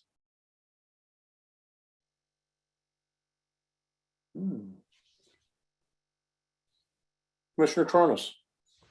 Yeah, my concerns are just getting some definitive analysis from staff, I suppose, on the ADU, because again, it looks to me like it's adjunct living space. It's not a separate dwelling unit, that the community has the advantage of again, that additional unit within the neighborhood. To me, it looks like just adjunct living space that doesn't meet the spirit of what the intentions are for an ADU. So if we can get some interpretation on that. And again, it's because the project is just slightly below the allowable maximum FAR. I guess it's about 80, a little over 80 or a little less than 90 square feet below the allowable maximum FAR. I had the same concerns from a design review standpoint, which is really all we're being asked for. on the east elevation as Commissioner Gall, because you effectively have, once you kind of ignore the heavy poche, we have all stucco wall that flows from the second floor above all the way down to the living room, because, you know, we have living room spaces, and I get it, with a large open plan, with kitchen flowing into living space, we end up with these large media walls that everybody wants. But, you know, the only thing that's breaking up that big blank wall is the lattice that's on the living room portion of the first floor. So it's all just blank wall from the second floor that's flowing on into the first floor. So I think there needs to be some revisiting of that side, because from a design review standpoint, it's sort of at a scale with the rest of the house. It doesn't have any sort of breakup of the mass with some windows or some openings to offer relief. Commissioner Pfaff raises a good point in terms of the second floor windows they are large, and I get wanting to have maximum light into the spaces, but the proportions of the windows still have to work within themselves. So it's losing a little bit of the charm and delicacy that we see on the houses of the Easton Addition. So it just have some concerns from a design review standpoint, mainly on that east elevation, and with, you know, how some of the windows are going to operate in terms of their double hung operation, and the actual, you know, that center rail that's going to be larger than just a muntin, you know, things like that. So that's it. Thank you. Commissioner Gall. Yeah, I would echo Commissioner Tronis's comments, and I'd additionally like to add to Commissioner Pfaff's point, those window wells that we spoke about should probably show up on the second floor plan as they encroach into the lower roof on sheet A 1.4. I think that would be helpful to understand that, because I too had a question about that. I'm glad that she caught that, because I forgot to mention that. Commissioner Camerata. Yeah, I think I agree with my fellow commissioners. I also felt like we had this big kind of wall where the trellis looks like where there's a trellis. I was wondering if my fellow commissioners think that a 3D rendering might be helpful in this situation, just to get a real feel of how things are laid out and what type of materials are being used, and just to get a better sense of the home. But I agree that this east elevation definitely needs some work. And that's it. Okay. You know, I'm looking at the photos online of the house, and, you know, from a front presence, it has a very cute look. And when I went by it, I'm like, oh, this one seems easy. And the additions in the back, what am I worried about? But unfortunately, the drawings in of themselves as elevations are flat and give no personality to this house. So it's really hard to see how some of the addition pieces are working with the house or not. And it really feels like it's going to be taped together at the moment. And I would rather, you know, I'm not seeing the cohesiveness of what a house would look like if it were done. What I'm seeing is a remodel that's being patched together. And that doesn't mean that it can't be a good looking house that way. It's just that the drawings in of themselves, not being 3D and not having anything other than some simple line weight to them, are not helping me fall in love with the addition. So I think that there needs to be some more communication architecturally with this one to make me feel more comfortable with some of the things that are being changed.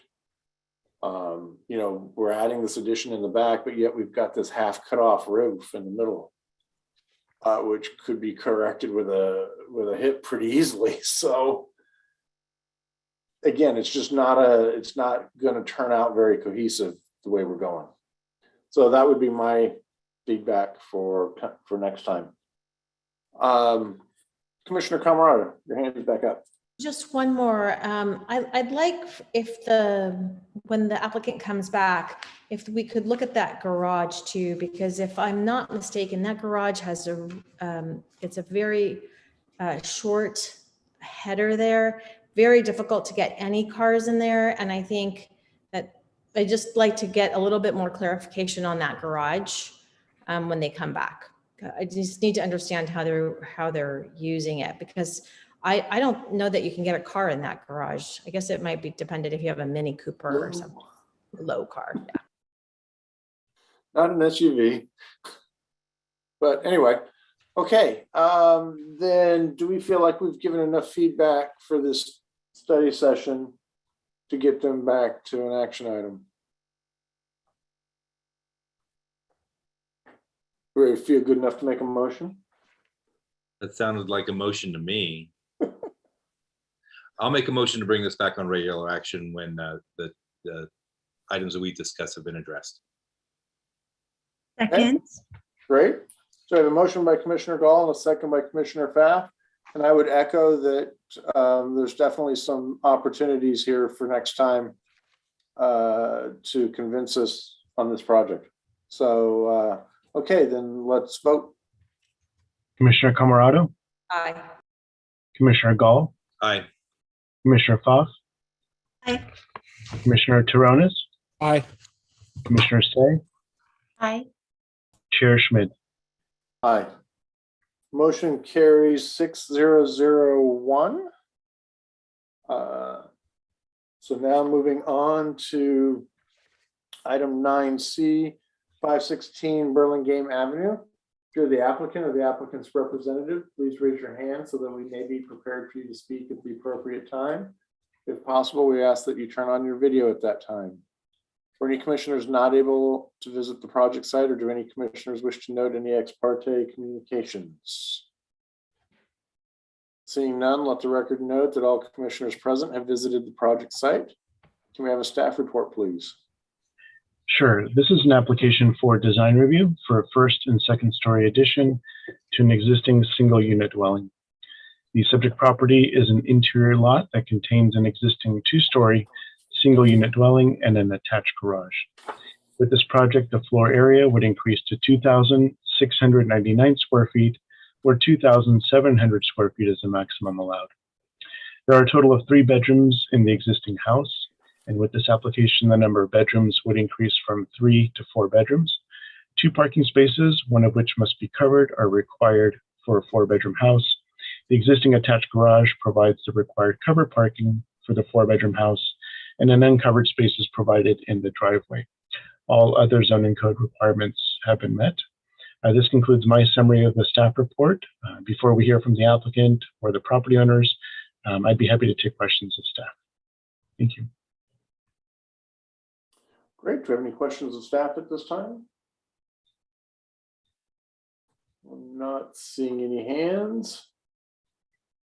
Okay, then I'm going to go ahead and open up the public hearing. If you're the applicant, please come forward and state your name and anything else you'd like to add about your project.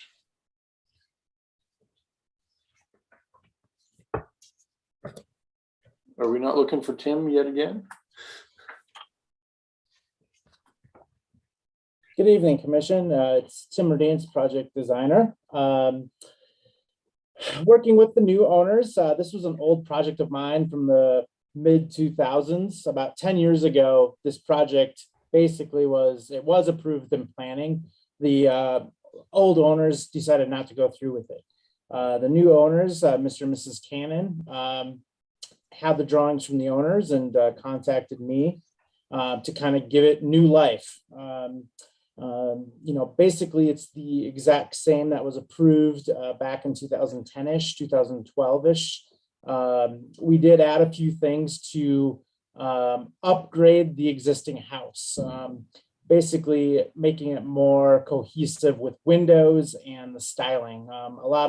There's been a lot of smaller rehabs throughout the years that have mixed matched windows and things like that. And we've tried to correct that as best we can. So I think it's a pretty straightforward review. We included a really simple 3D that has a lot of existing showing and a lot of new proposed. So make sure you read the little the little label at the bottom. So I'll let you guys comment, and we're looking forward to any of your comments to make this an approvable project. Thanks. And hi. Great, thank you. Jill and Joe Cannon. Sorry, we were having trouble with our video and audio earlier. We have been in this house for 10 years. We love it. We love the neighborhood. We just need slightly more space for our family of 4 plus a pet. And we have an 11-year-old and a 5-year-old, and they're both at McKinley in the Spanish immersion program. Great, thank you. Okay, do you have any questions for the applicant? Commissioner Tronis. Yeah, thank you. Well, yeah, I should remember the project, but I don't. But there's a lot that's come before us. Yep, understood. But it's fairly straightforward, not a lot, not a big ask. Just looking for design review. My only questions, Tim, are just on the rear elevation. I think that there's some kind of either foreground back or, forefront background ish or kind of things happening on that proposed rear elevation. My reading of the plan is that center portion in bedroom number 4 with the 3 windows is actually pushed back in plan from the bedroom number 3 portion on the right and the bedroom number 4 portion, or excuse me, bedroom number 3 portion on the left and the bedroom number 4 portion on the right that has the gambrel roof. Yes. So I will correct that. yeah, so we're just going to see that gambrel fascia come forward of that little bay that's in the center. And then similarly, those trims would be cut off by the wall of bedroom number 3 at the bottom of that bedroom 4 sort of little box that you have up there, right? Good catch. So, I mean, I just, and the only reason I'm saying all of this is just I want to make sure I'm understanding the plans correctly, that it is pushed back a little bit, and which I think is nice. I think it's nice composition back there. We had it go forward, but we had to make it within square footage. So I think we pushed it back and then I didn't change it. So I thought it might have been something like that. Okay. Perfect. I don't think we got these 3D views in our package. So if you could just touch base with staff, because it'd be nice to have those when this comes back for action. I will, for sure. Thank you. That was it. Okay, Commissioner Camerado. Yeah, I was just asking for those 3D renderings, actually. That's it. Okay. Commissioner Pfaff? Yeah. Am I here? Go ahead. Yeah, thanks. Yeah, I think this is a nice job. I had some confusion too about the roof in the back, but I still on the 3D can who is running this? Is this Ruben? No, this is Amelia. Amelie. Yeah, that one. I'm not. Is that like what happens to the rainwater when it gets in between the gable roof and the 2 roofs? There's a flat roof, and if you look at the 2D, I mean, it's a flat roof. You will, okay. And there's going to be just a simple gutter on it. Okay. Great. That was the one question I had. And then you're showing on, can we flip back to it would be the proposed left. Yeah, where it says something about an optional transom. Yes. Window. That is facing west. They get very good light from there. And that is their dining room. Well, I think it looks strange, and I don't, maybe it's not because so much of the transom, but the way or is that a whole new unit? I just think it's not constructed in a way that is the best for if you wanted a transom. It looks just peculiar to me, like an adjunct. Mm-hmm. Could we change it to a double hung so it would match more of the existing? Would that be kind of something that would kind of help that situation? I understand kind of what you're saying, but I think if right now I'm showing casements, we could do double hungs. And I think that would be a little bit more cohesive. Are we looking at the same page? I'm looking at the left elevation. Yeah. Right there. That one. Yeah. I think I don't know, just it doesn't look to me the way they're constructed, but maybe I'm wrong. It feels like if there were a transom, that it would go maybe one piece all the way across. It's the bars and the 2x4s or whatever they are in the middle. Yeah. That's what looks strange to me. If the ones above didn't exist, maybe you could get away with a neat I don't know, stained glass, something neat, something, a totally different pattern. I'm not sure that it's the fact that they're not double hung or there. Maybe I'm the only one who thinks that, but that caught my eye as very peculiar looking, but I'll take a look at it. That's the only thing otherwise I think it's really pretty nice. So thank you. Commissioner Say. Yes, thank you. I had the same question as Commissioner Pfaff about that transom. I wasn't sure if it looked like it was dotted in as an option for us to consider in design review. Because it looks like options. We weren't sure because sometimes you bring things to us to develop that you're developing. But otherwise, it looks like it's missing a sash or trim or something. So I understand Commissioner Pfaff's concern or question here, because I had the same thought. And I thought maybe it was dotted in as an option for us to consider. But it might be just drafting. I will clear it up. I'll get rid of the dash lines and make it more of a detailed, like actual submittal. Yeah, it's dashed in as an option. So okay. And it would be great for us to get those renderings. I have to say that rear rendering helped me to visualize your rear elevation much more clearly. I also had the same question about how the trim got cut off all of a sudden on the left side of that gambrel roof. But that's very helpful to have in advance of this meeting so we can save some of our questions because things have been clarified for us. Thank you. Okay. I think that's the end of our questions. Richard, did you have your hand back up or no?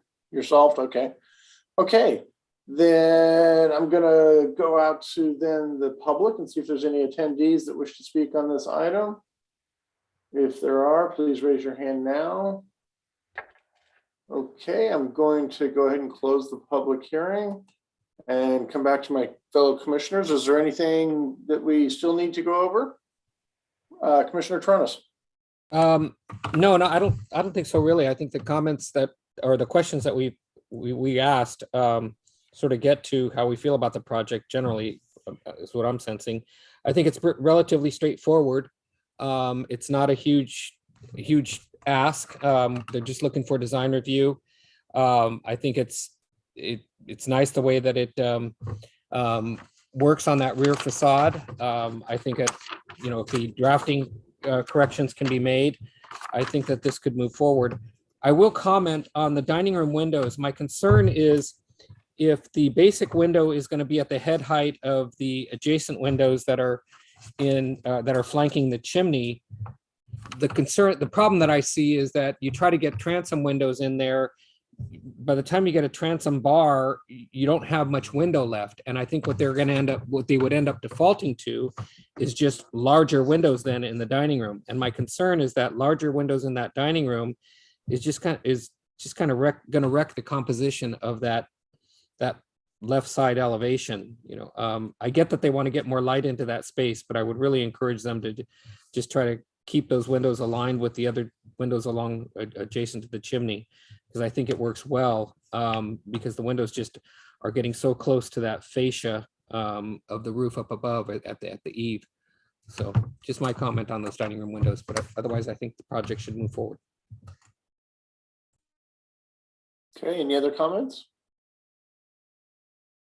I would say that particular window that you were speaking of looked better in the 3D rendering because it looked more like a single unit of 3 instead of 3 individual units. I think that view looks better than the elevation, even though they're the same number of lines. So I don't know. I could go either way on that because then it wraps around on the other side with tall windows too. Yeah, you might be right, Mr. Chair. Thank you. But anyway, unless anybody else have any other comments, then do we have a motion? I'll make a motion to bring this back on regular action. Second. Okay. And so we have a motion by Commissioner Tronis, a second by Commissioner Pfaff. Any further conversation? Seeing none, let's vote. Commissioner Camarado, Aye. Commissioner Gall, Aye. Commissioner Pfaff, Aye. Commissioner Torrones, Aye. Commissioner Say, Aye. Chair Schmidt. Aye. Motion carries 6001. Thank you. We're moving on to item 9D, 410 Airport Boulevard. If you're the applicant or the applicant's representative, please raise your hand so that we may be prepared for you to speak at the appropriate time. If possible, we ask that you also turn on your video at that time. Were any commissioners not able to visit the project site, or do any commissioners wish to note any ex parte communications regarding this project? Seeing none, let the record note all commissioners present have visited the project site. Can we hear a staff report, please? Sure. So this evening we'll be holding an environmental scoping and design review study for the proposed public nature and recreational park with an education center building at 410 Airport Boulevard. This site is currently zoned BFC, Bayfront Commercial, but was zoned AA or ANZA area at the time the application was submitted in July of 2021. Since it was submitted prior to adoption of the new zoning code, the proposed application was reviewed under the previous zoning code regulations. During preliminary review, planning staff identified the following applications for this project: commercial design review for the education center building, a conditional use permit for a use similar to a publicly owned recreation facility, and a parking variance for off-site parking and to provide valet parking to accommodate proposed uses and events held at the education center building based on the parking analysis that was submitted. The proposed project is a collaboration between the Sphere Institute and the San Mateo Resource Conservation District to transform the vacant parcel of Bayfront land into a public nature and recreation park with an education center building. The building measures approximately 8,500 square feet in area. The project would also restore the natural tidal marsh ecology of this portion of the San Francisco Bay shoreline. Staff would note that this is not a city park that would be operated or maintained by the city. While the proposed project is for public recreation use, it will not be a city-owned facility. Representatives from Sphere, the landscape architect, and building architect will now be sharing their presentation. So I will turn it over to them, and then we can go to questions after that. Great, thank you. So we'll bring them in just a few seconds here.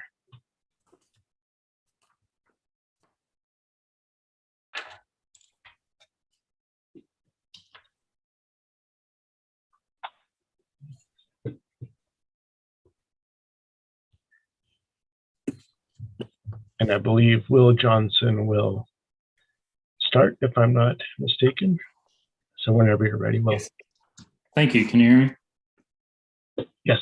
Great. I'm Will Johnson, project manager with the Sphere Institute. Our project director, Greg Borrow, wanted to convey his apologies. His wife's birthday is also today, so he hopes you can understand. Next, do you have the next slide? And the slide after that, please. Thank you. I'll lead off with a little background about the project. Then I'll turn it over to our landscape architect and lead designer, Rachel Vischer from H.T. Harvey. She'll present the park design. And we'll turn it over to Jeff Roberts, our building architect from Sierra Architects. And then we also have some other representatives from our design team and Amy Kaiser from the San Mateo Resource Conservation District, who's been a partner on the restoration elements of this project. And I'll give a brief background on the Sphere Institute. We're a nonprofit based in Burlingame, right across the street from the park. Our primary focus is on public health research for federal, state, and local government agencies. We help them make their programs more efficient and effective in order to maximize public health and well-being. And since most of our work is at the federal and state level, we see this project as a great opportunity to apply our mission to our local community in Burlingame, because access to open space and nature is demonstrably tied to positive public health outcomes. Next slide, please. This slide's located on the Burlingame Bayfront, just southeast of the airport. On the north Bayfront of Anza Island. Next slide, please. Anza Island was originally part of the bay. In the 1960s, the Anza Corporation illegally placed fill to make 150 acres of new land. The interior is fill. The exterior, which is shown in the middle photograph, is riprap consisting of the old San Mateo Bridge, which Anza Corporation demolished. In the 70s, they were sued by the state because you're not allowed to do that. And most of the island remained privately owned and is currently the hotels and commercial real estate offices.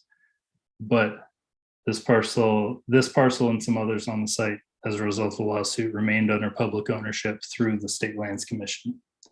Next slide, please. So since the 1970s, the parcel's been undeveloped and largely vacant.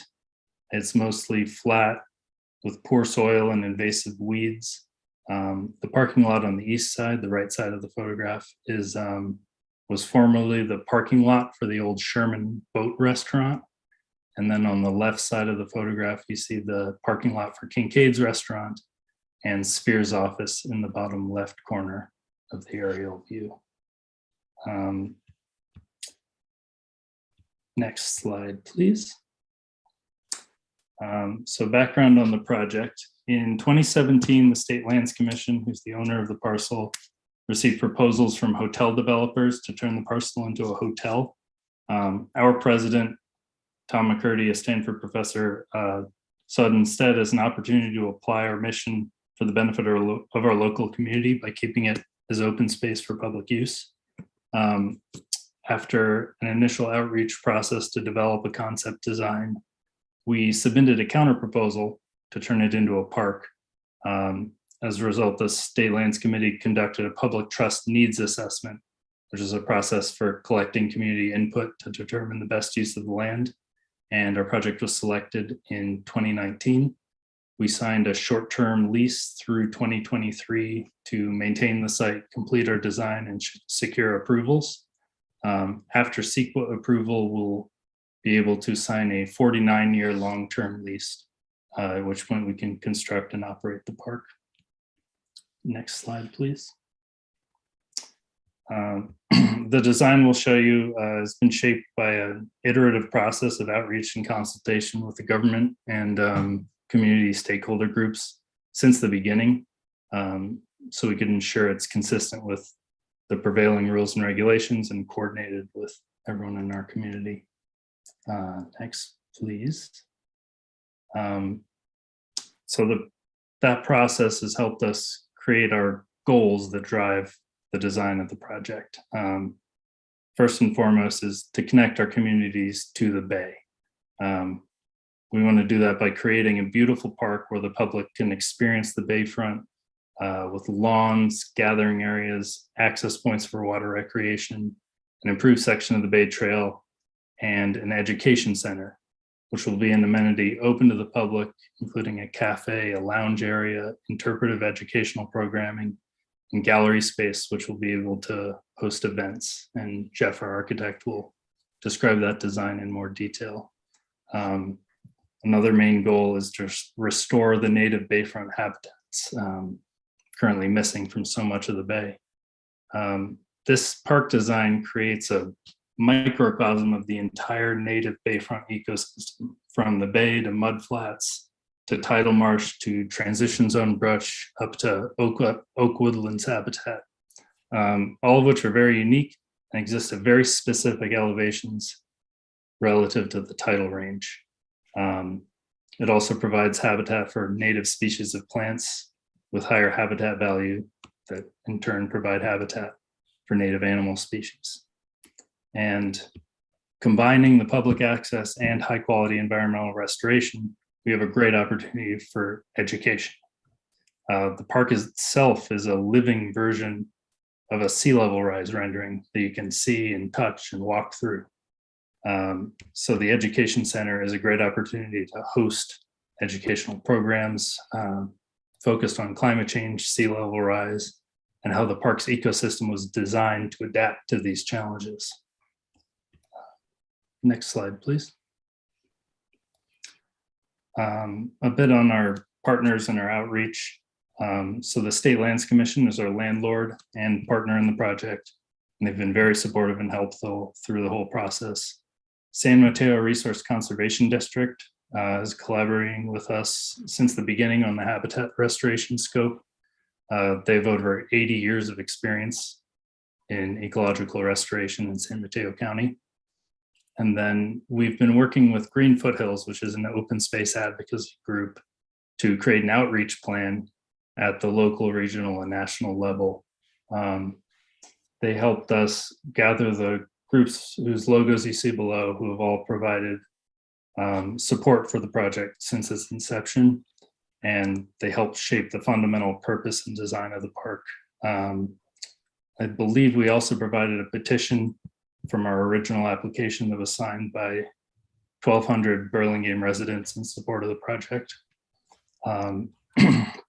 We've also presented locally to groups like the Rotary Club, the Historic Society, local schools and PTAs, local science teachers, regional educational groups to help develop this educational program. And we'll intensify those efforts as we get closer to operations. We presented the Burlingame Parks Mission. We received comments back from them and incorporated them into our design. And we've been keeping our neighbors and local businesses, the hotel owners, the restaurants, property owners in the loop surrounding us. They're all very excited about this new amenity. We've also been working regularly with a large group of local, regional, and national environmental NGOs, including Sierra Club, Audubon, Citizens Environmental Council of Burlingame, and we've incorporated their comments into the design at each stage, mostly to maximize the habitat quality and the bird safe design of the project. And also we've been working with the kayak, board sailing, and bicycle groups to make sure the recreational amenities are well designed. And if you have any more recommendations for future outreach, we'd love to engage with as many people as possible. Next slide, please.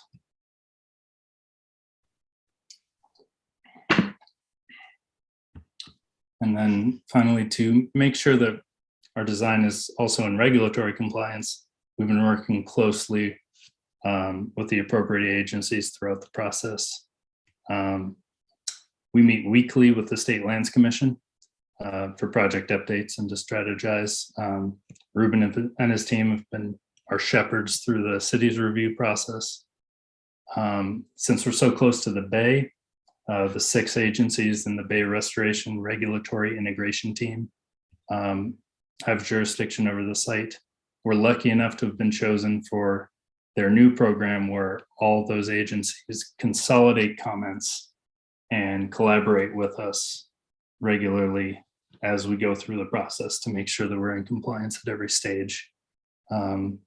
BCDC takes point on that process, and we also presented to their design review board back in July, and we're tentatively on their schedule for, I believe, April 25th.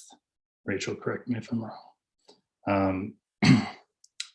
And then finally, we've also been coordinating with the airport, the FAA, Mosquito Control Association of Bay Area Governments, and the One Shoreline Project to keep them all updated with our plans.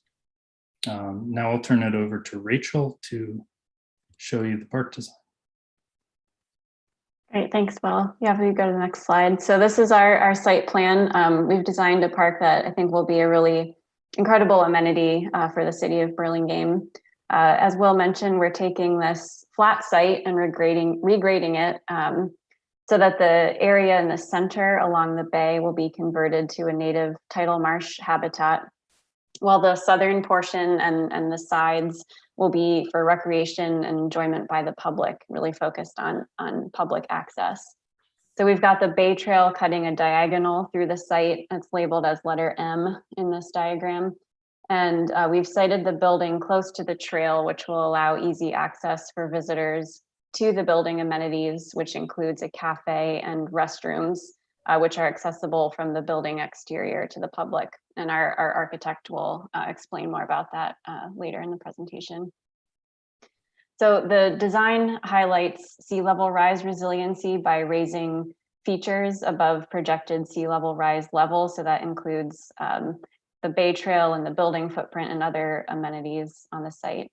And we'll also showcase how native habitats can adapt to rising water levels through the gradual slope up from the tidal marsh towards the street.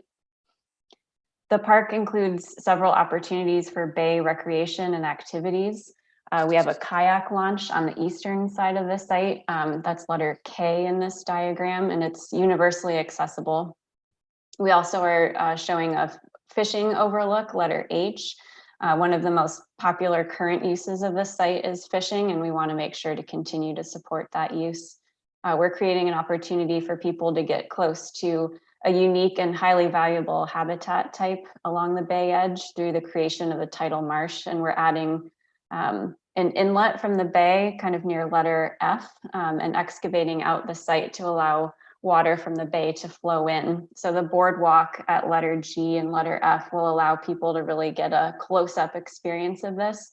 At letter G, the boardwalk kind of dips down to get close to the marsh for a really intimate view. And then at letter F, it raises up gradually and at an accessible grade to get a really dramatic view of that tidal inlet and out across the bay. And we also are showing a kite surf launch that's at letter A. And we've been, as Will mentioned, working closely with the Board Sailing Association to make sure that that will work for their sport. Next slide, please. So this is a bird's eye view. It shows many of the features I was just describing. The boardwalk and the fishing overlook are on the left.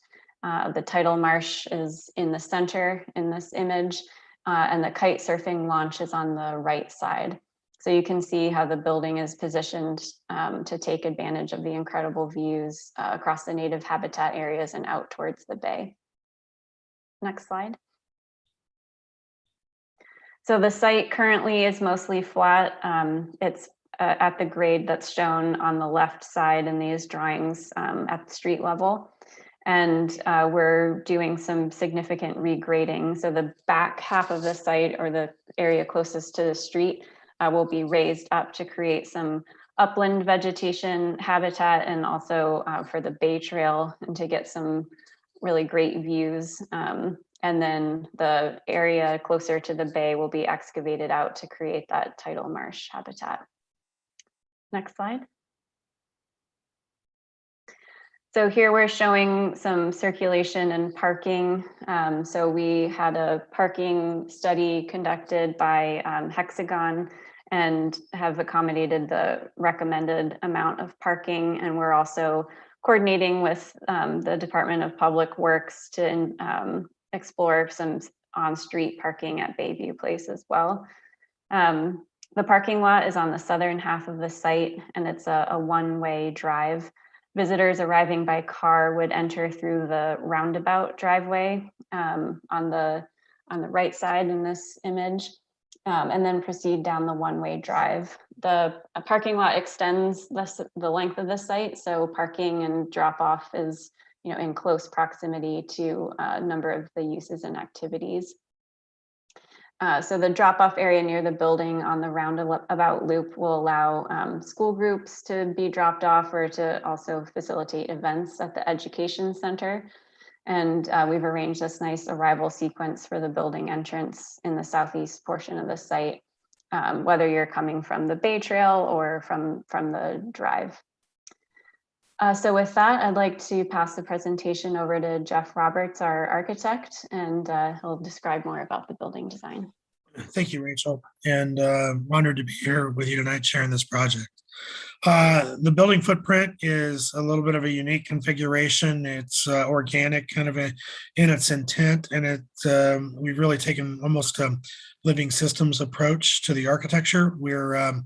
We want to respect and maximize the opportunities for the views to the bay and the significant outlying areas around the building specific. This is a landscape-centric project. It's pretty rare and quite special to be able to work on such a diverse ecotope with such a wide range of ecology in this. And this project, speaking to climate change, becomes a generational legacy for actually the community of Burlingame and all visitors to this place. So around the roundabout drive on the entryway, we're having almost a signage landscape piece reach out. That's the small orange component is the garbage enclosure, but we see it more as an identity signature at the front. And we have a drop off that greets people on the south side of the Bay Trail.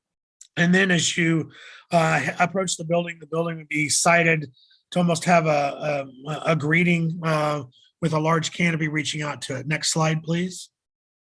As far as the floor plan lays out, you approach the building from the south, kind of around this signage identification piece. We like the idea of a iconic roof reaching out, almost creating a gateway for the Bay Trail guests that move along it, but really protecting guests to the building as they approach from the south from some of the stronger, more environmental conditions of the site, wind, and the western sun. But you approach the main entry, there's a vestibule that will be able to speak to some of the sustainability controls of climate and outdoor air contaminants coming inside. We've created a really bright, light-filled lobby. And then from that direct entry, the lobby piece, you'll be able to already get sneak peeks into the Bay Area out through the glass in the galleries behind. On the left side of the building, the left side of the wing is more of a creature comforts, the functional components of restrooms. And then we have 2 outdoor restrooms that can be, when the facility is closed, the outdoor restrooms can be accessed by people using the park. We have 4 indoor restrooms. And then our telecom, electrical, mechanical. On the right side is more or less comforts for guests of the site. It's going to be kind of our food service component to reach out to be used for catering, small light catering, and guests of the facility. But the main focal point of the building is the 2 main large galleries at the north side of the site. They're filled with north light coming in, large glass windows connecting to the bay, connecting to the marsh, the wetlands outside, and the new wave break at the edge of the land. So we'll go into those, what those can be utilized for quickly. Next slide. This is the primary kind of setup. This is kind of the main exhibit gallery, possibly a large model exhibit gallery setting up in the west side with secondary spill out to a small little type of theater almost section in the middle, and work area, crafts, food engagement for the educational side for school groups or interpretive facilities. Next slide. This allows the room to be broken down almost to an exhibit with an event.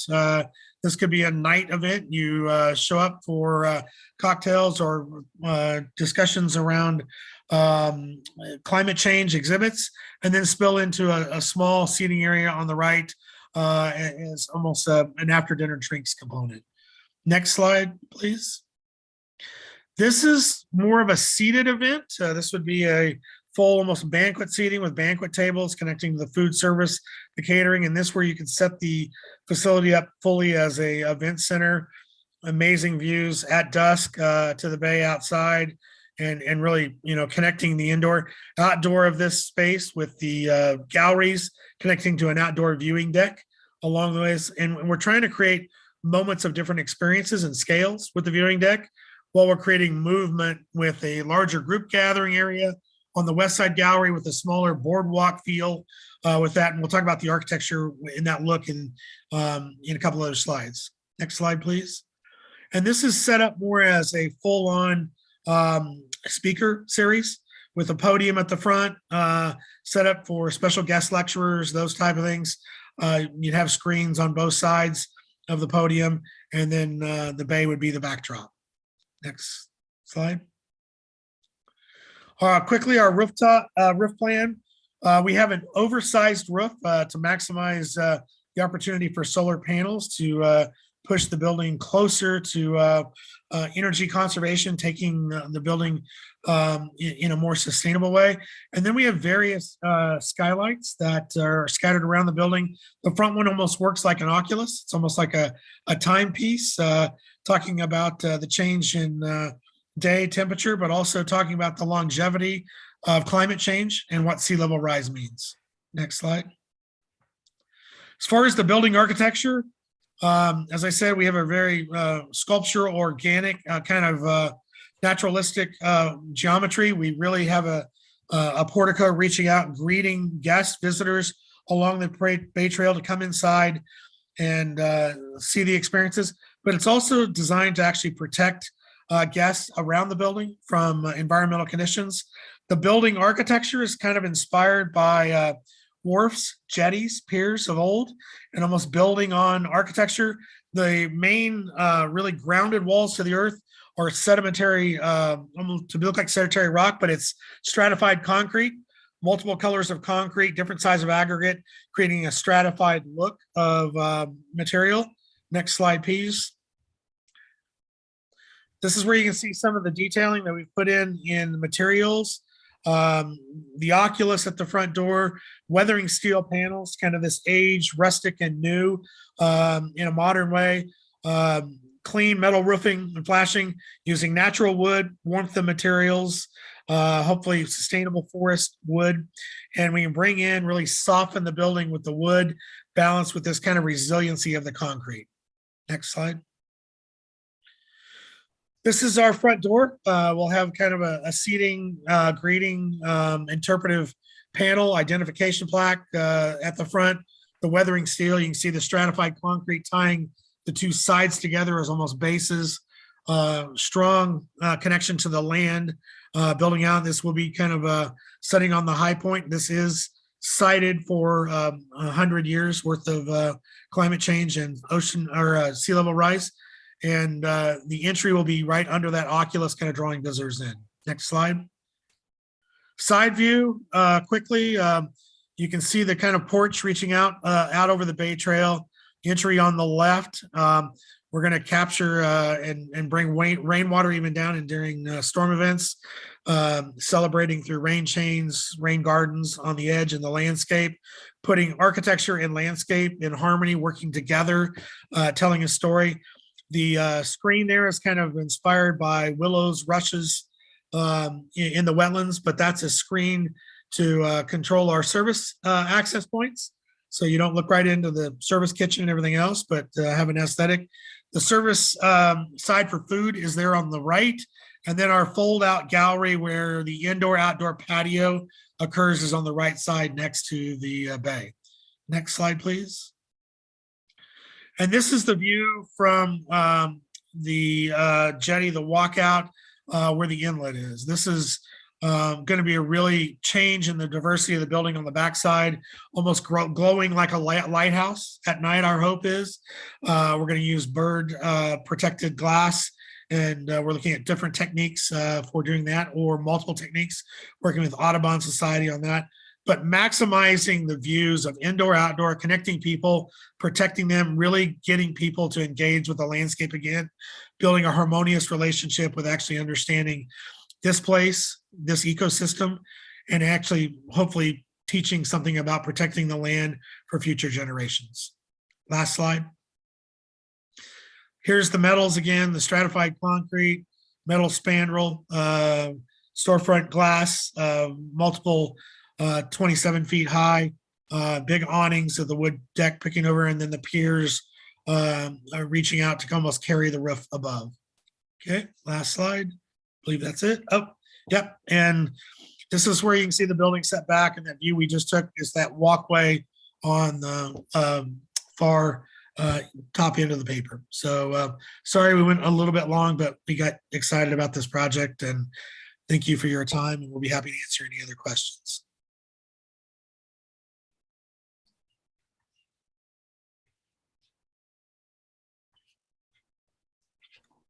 Okay, then let's see, are there any questions for the applicant? Commissioner Pfaff.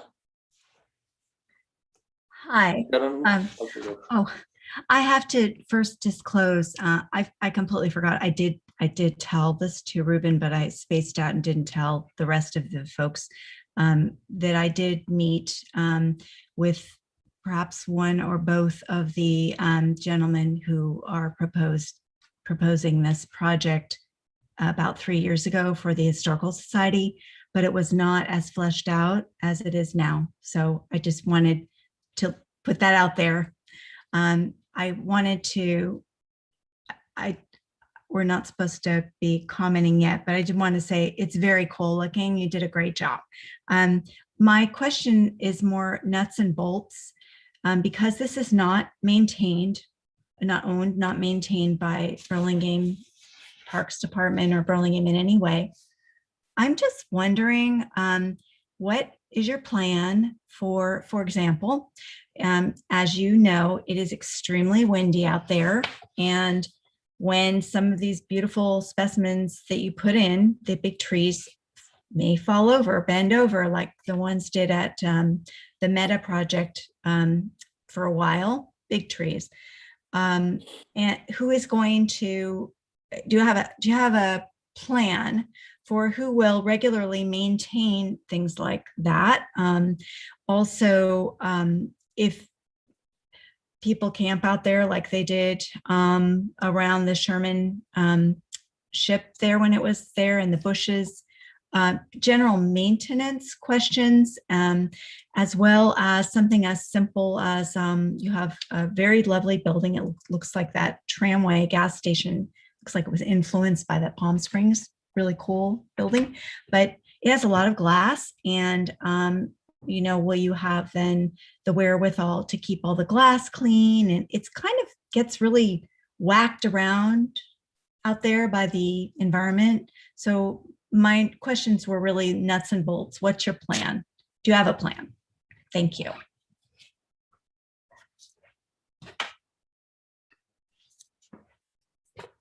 Can you hear me? Okay, I didn't need to raise my hand. So I can't speak to the durability of the specific trees. Rachel or Joe might be able to speak better about the oak's resilience, but we will have regular maintenance by landscapers. So if a tree falls, it'll be cleared away. We'll need to trim the lawns, maintain the plantings in front of the building. So that'll be a regular, weekly, if not more frequent, standard policy at the park. We'll also have security. Since our headquarters are right next door, we're currently running security loops through as the night watchman guards the building as well. So it provides a lot of opportunities to protect our building and the park as well. And building maintenance is, will be part of, it won't be run by the landscaper, but it will be part of our umbrella in operating the park. And I imagine this will be written into our lease with the State Lands Commission. And Commissioner, I think that's, the question is a great question, especially I think also by activating the property again with the Bay Trail as a reconnection through the artery, almost through the heart of the property, having movement of the community back through that will also help with some of those current conditions that are ongoing there in helping impact that. I know we're going to be really conscious in wanting school groups on site, and to do that, we're going to be very purposeful with the intent to make sure the site is maintained safe and efficient and responds in an open community style for everybody. And my office looks out on the park, so if something's wrong, I'm going to see it every day. And from a landscape point of view, and also, yeah, thank you, Jeff and Will. We're using a lot of the same techniques, cues to care in terms of designing the space, activating different corners of the park, so there will always be uses. Some active programming like the cafe and a few other things that will have activity in and around. And then in terms of planting and plant maintenance, using nature and its cues, the marsh and transitional zones, and really using the right plant for the right soils and the right ecosystem really come into play. And then as well, making sure that the plants and larger trees that we do put in the ground are very healthy and arranged in a way that have a long lifespan. We will be using both large trees and small trees to create a multi-leveled habitat that grows over time. And it won't feel like a park per se. It's going to be more of a forested land with some good views for security and public safety. Okay, Commissioner Charnas? Yeah, thank you. So I want to preface my questions. I know we're in questions period, but I do also want to make a comment similar to Commissioner Pfaff and preface my questions by saying that this is a very exciting project. I think it would be a great community resource. I think it'd be great to see something come out of that land that is sort of laid fallow for so long. So I'm really excited for this, and I'd like to see it work. But I have some concerns about the parking. And I know there's some irony there, because one of the last things I'd like to see is to have more of the open areas, and especially, potential wetland areas paved with parking. But nonetheless, I'd like to see this work both as a somewhat passive place on a daily basis by fishermen, the public, visitors, et cetera, but also as an possible event space, to work with a sense of place, and have some gravity to it that really makes it work and becomes sort of a jewel out there on the bayfront. So in that regard, my question in regards to the parking, you're asking for a parking variance. Am I correct in presuming that, what's the reason why you don't want to build more parking? Thank you. Great question. And for us to have a facility that serves multiple uses, same way. You don't want to design the parking lot for Easter Sunday, right? Or exactly. So one of the beauties of this project is Sphere's headquarters being across the street. They currently have a multi-level parking garage that has the ability to handle a larger number of cars. Will can probably give you the exact number, but what the hope is that the daily parking intent is very light on the site. As you said, it's perfect for fishermen's recreational use, sky surfers, but during a special event after hours, which those typically don't cover the same amount of time and hours in the day. You don't typically have events in the middle of the afternoon, but you have it more in the early evening and night and on weekends. So the hope is that Sphere will actually have a valet. They've signed a contract for valet to actually, that's why we put the drop off at really pretty high profile, iconic position. So a valet could pick up cars and deliver them to Sphere's site across the site, would have a lot of visual expansion or a visual control, but also a lot of expansion for special events around that. Okay, so the reason for my question is, and maybe this could be addressed when this goes through the environmental analysis and comes back later, but I really need a good I want something to latch on to in terms of the variance, because I'm not seeing the exceptional and extraordinary circumstance pointed out clearly that we can latch onto and make the findings for the variance. To say that this is a well-intended project, has good intent, and is going to be a great community resource, that's not something that we can latch onto as an exceptional circumstance. So someone needs to craft something that explains, a little bit better and gives us a sort of a linear way to get to the conclusion that yes, a variance is founded, not just that we're going to mitigate the variance, but what are the exceptional circumstances. So that's something that could be thought through and perhaps brought back. So my question in that regard is, I don't want to make myself a parking expert or because we've already had Hexagon do the analysis and they're the experts. But my question is, in order for me to understand the nature of the use and the facility, one question I have is, how many employees are expected or staff members are expected at the Education Center building on a daily basis? Likely 3. So they would be Sphere, 2 for the cafe, 1 for the front desk, but that would be a Sphere employee. Okay.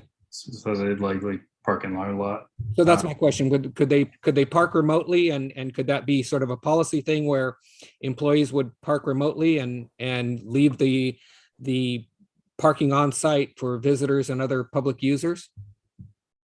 I mean, I think Erica has her Yeah. hand. Okay. Hi, Commissioner Trennis. This is Erica Strohmeyer from Yeah, hi. Sarah Architects. Hi. How are you? Wow, good to hear from you. Yeah, nice to see you. I apologize for not having my video on right now.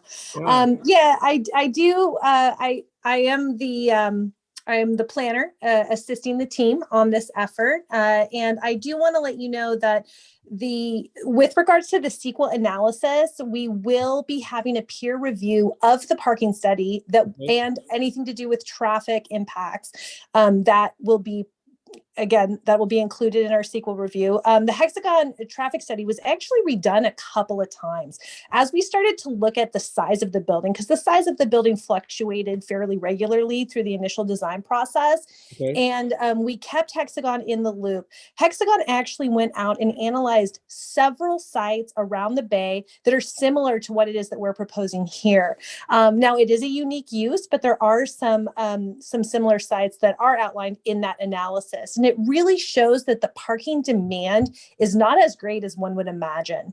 And specifically, parking will be at a higher use in after hours, which is why Jeff Roberts and Will had indicated that there will be use for the Sphere Institute parcel, and that there will be a valet on site to help with those events. I do also want to point your attention to the fact that we are coordinating with the city engineer with regards to some off-site parking within Bayview Place. A lot of that land is some of it is owned by the city, some of it is owned by State Lands Commission. And so I do, hopefully we can work with the city attorney to provide some additional parking to supplement what we are proposing on site. And then I think you're definitely right. We're going to look at the parking variance, look at the language in there. We're going to support it with documents from consultants, and we'll have the peer review study conducted as well. Yeah. Okay. Great, Erica. Thank you. I appreciate that added input. And maybe we don't need answers to this, but I'm presuming that the fishermen are going to want to park somewhere. Public people that want to access the Bay Trail are going to want to park somewhere, and they're going to want to park close by. I'm sure you guys already know by now that the school district does not have a busing program. So field trips are going to be done via parent carpools. So you're going to have 8 to 10 cars pulling up with second, third, fourth graders that can't just be dropped off and somebody go find parking. They need to have chaperones there. So if that can be part of the valet program, I get that there's a chicken and the egg thing with the valet program. You can't get under contract with a valet company till you have a legitimate project, but they've given assurances that, they know that they could find, the parking spaces that they need. But we just need to know, I want to know that this is going to work from an access standpoint, because I've been out on the bayfront and wanted to go and take family that have mobility issues and wanted to go out for a walk on the bay, but we can't find parking nearby and we have to go do something else instead. And usually includes eating, unfortunately. But my point being is that I want to see this work from an access standpoint. And so I know that these are more comments than questions, but the nature of my questions are, who are going to be the users on a daily basis? I know that there's been that analysis, and you guys have confidence that it's going to work, but I just need to see a little bit of more of a connection to some extraordinary or exceptional circumstance as to why more parking can't be provided, and then a little bit more detail on the nuts and bolts of the different users that will be there during the day. The fishermen, the public access folks, the visitors, the school field trips, families wanting to come over for a visit, and all those things, as well as staff. But it sounds like you've answered the staff question. They may be able to park elsewhere. So anyway, moving on, a couple of other questions, if I could. The parking exit I'm looking at the site plan and the civil plan that looks like BKF prepared. And who has the ownership of the 60 Bayview Place adjacent parcel, which seems to be where the parking exit would be coming right, yeah, in that area underneath that tree. So is that an adjacent parcel? Will there need to be some sort of egress easement? It's owned by the State Lands Commission as well. Also, okay. So it's under the Kincaid's lease, but we've been talking to them frequently. We talked to them last week about this design. Okay, so there'll need to be some sort of documentation so that that exit easement can get out and be able to access Bayview Place, right? At some point.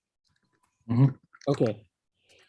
Okay. My other question is regards to the education center building.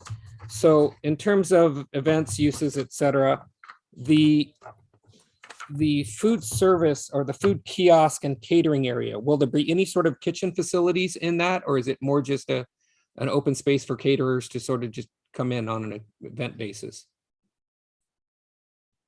No, there will be a kitchen. We're not expecting a high-end full service kitchen, but it will have a kitchen that will serve sandwiches, soup, sliced stacks, but it's designed also as a flex kitchen to handle catering events. Okay, that's great, because I mean, it's great to hear, because again, in terms of events, and I'm not, for the size of the facility, I get it in terms of the architecture and what you can accommodate, but it would be great to see it operate, and support those event functions and not sort of wither or fade or die and be forgotten for lack of the facilities, and again for lack of parking access.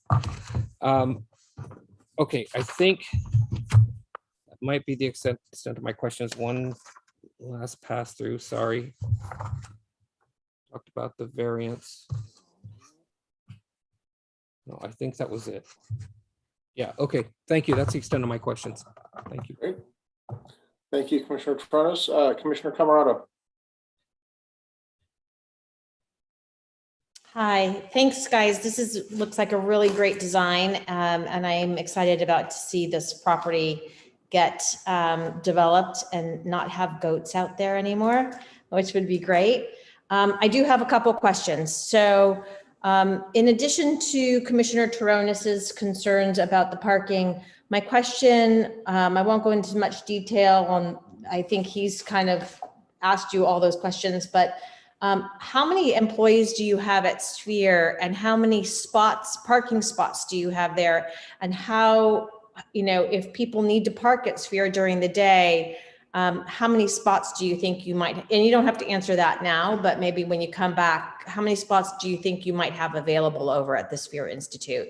Because that might impact kind of how we're looking at the parking numbers. My other concern about parking was, have you thought about like doing a minimum of 2-hour parking there, or, because my other concern is that we've had a lot of transients just parking their motorhomes and other cars and trucks at sites and not leaving. So I'm wondering how are you going to kind of take that into consideration and the safety of that site. I don't know if you're thinking of like a controlled parking with a gate, or just kind of thinking about some of the other concerns that some of the other property owners have thought of. I don't think we've thought about that yet, but I don't think we probably prefer to stay away from gates, just so it doesn't give off the feeling it's private. But I like the concept of thinking about timed parking. I think that's pretty intriguing. So that's something we could probably dive into, do a little more research and come back with a stronger plan in how that might be used. But that's really good piece of advice. Okay, that was for that. On the site, one of the things that I think would be really great is if, I know you might be doing some informational about the wetlands and about the native birds and whatever there is. but it'd be cool to have some sort of a plaque or some sort of a site where it talks about how this site came to be, kind of how you've explained it, so that people understand that it was kind of a fill and now whatever, but just the story around where this came from, because truth be told, I didn't, did a lot of work on the Bayside, and I didn't even know that. And I've been here since 1972. So it would be really interesting for all the kids to understand kind of where this came to be and how it started and how it got developed, because I think it'd be great history. Okay, that was that. Okay, that was my walkway. Got the 3D rendering. Okay, the types of materials that you're using out on the Bayside, just because of the salts and the winds and everything else that are going out there, I'd like to really understand how those will be maintained and how long they are kind of forecasted to last, and what is kind of the maintenance issues that you might be struggling with or might think of that we haven't thought of. Well, I think, thank you. Great question, because it is a harsh environment. I mean, there's no way around that. So one of the biggest components we did that's one of the reasons we went with this kind of stratified concrete. I've used stratified concrete on other interpretive visitor centers, museums in the past, and typically the walls are poured a bit thicker, closer to a foot thick. So that 1 foot thick concrete wall, to get that variegation in the concrete layers and everything else, that starts as one of the first resiliency to, seawater, airborne wind, all these components, beating on that elevation. So that's really the strong resiliency side. We're probably going to be looking at some, high grade marine finishes on the wood to make sure that we protect it. The pieces that make me a bit more concerned are the metal roofing, pitting, things like that, uplift on that. We've got to make sure that we have a really tight window spec, the system, a sandwich, to make sure the building system is protected at a pretty high level. So that's the one right now that we're still need to be a little bit more investigative on to make sure that we've got a high-end material, but there's a lot of other marine environments that deal with a metal roof system like that for resiliency.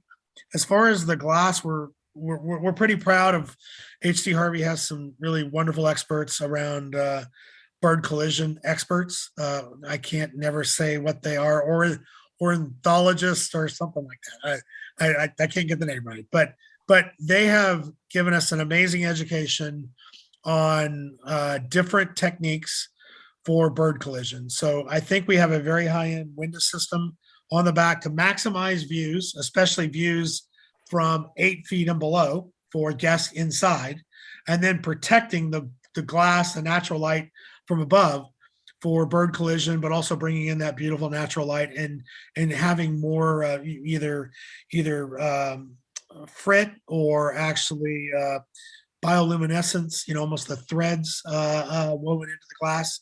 So the UV threads, so you can't see those. So we're testing a lot of those approaches, but I think we've got a pretty resilient building. My biggest concern would probably getting any interpretive graphics that we do on the outside, making sure they meet the same level of resiliency, because there's nothing worse than having a nice visitor center and your graphics go bad on your stories after about 5 years. So we want to make sure we have a really resilient, long-lasting interpretive story that's on the outside of the building. Great, thanks. I just wanted to chime in one quick thing. So on the landscape maintenance portion, the tidal marsh will be using native plants that are salt adapted. So the plants in that portion will kind of take care of themselves in that regard. And just wanted to clarify one point from earlier on the parking.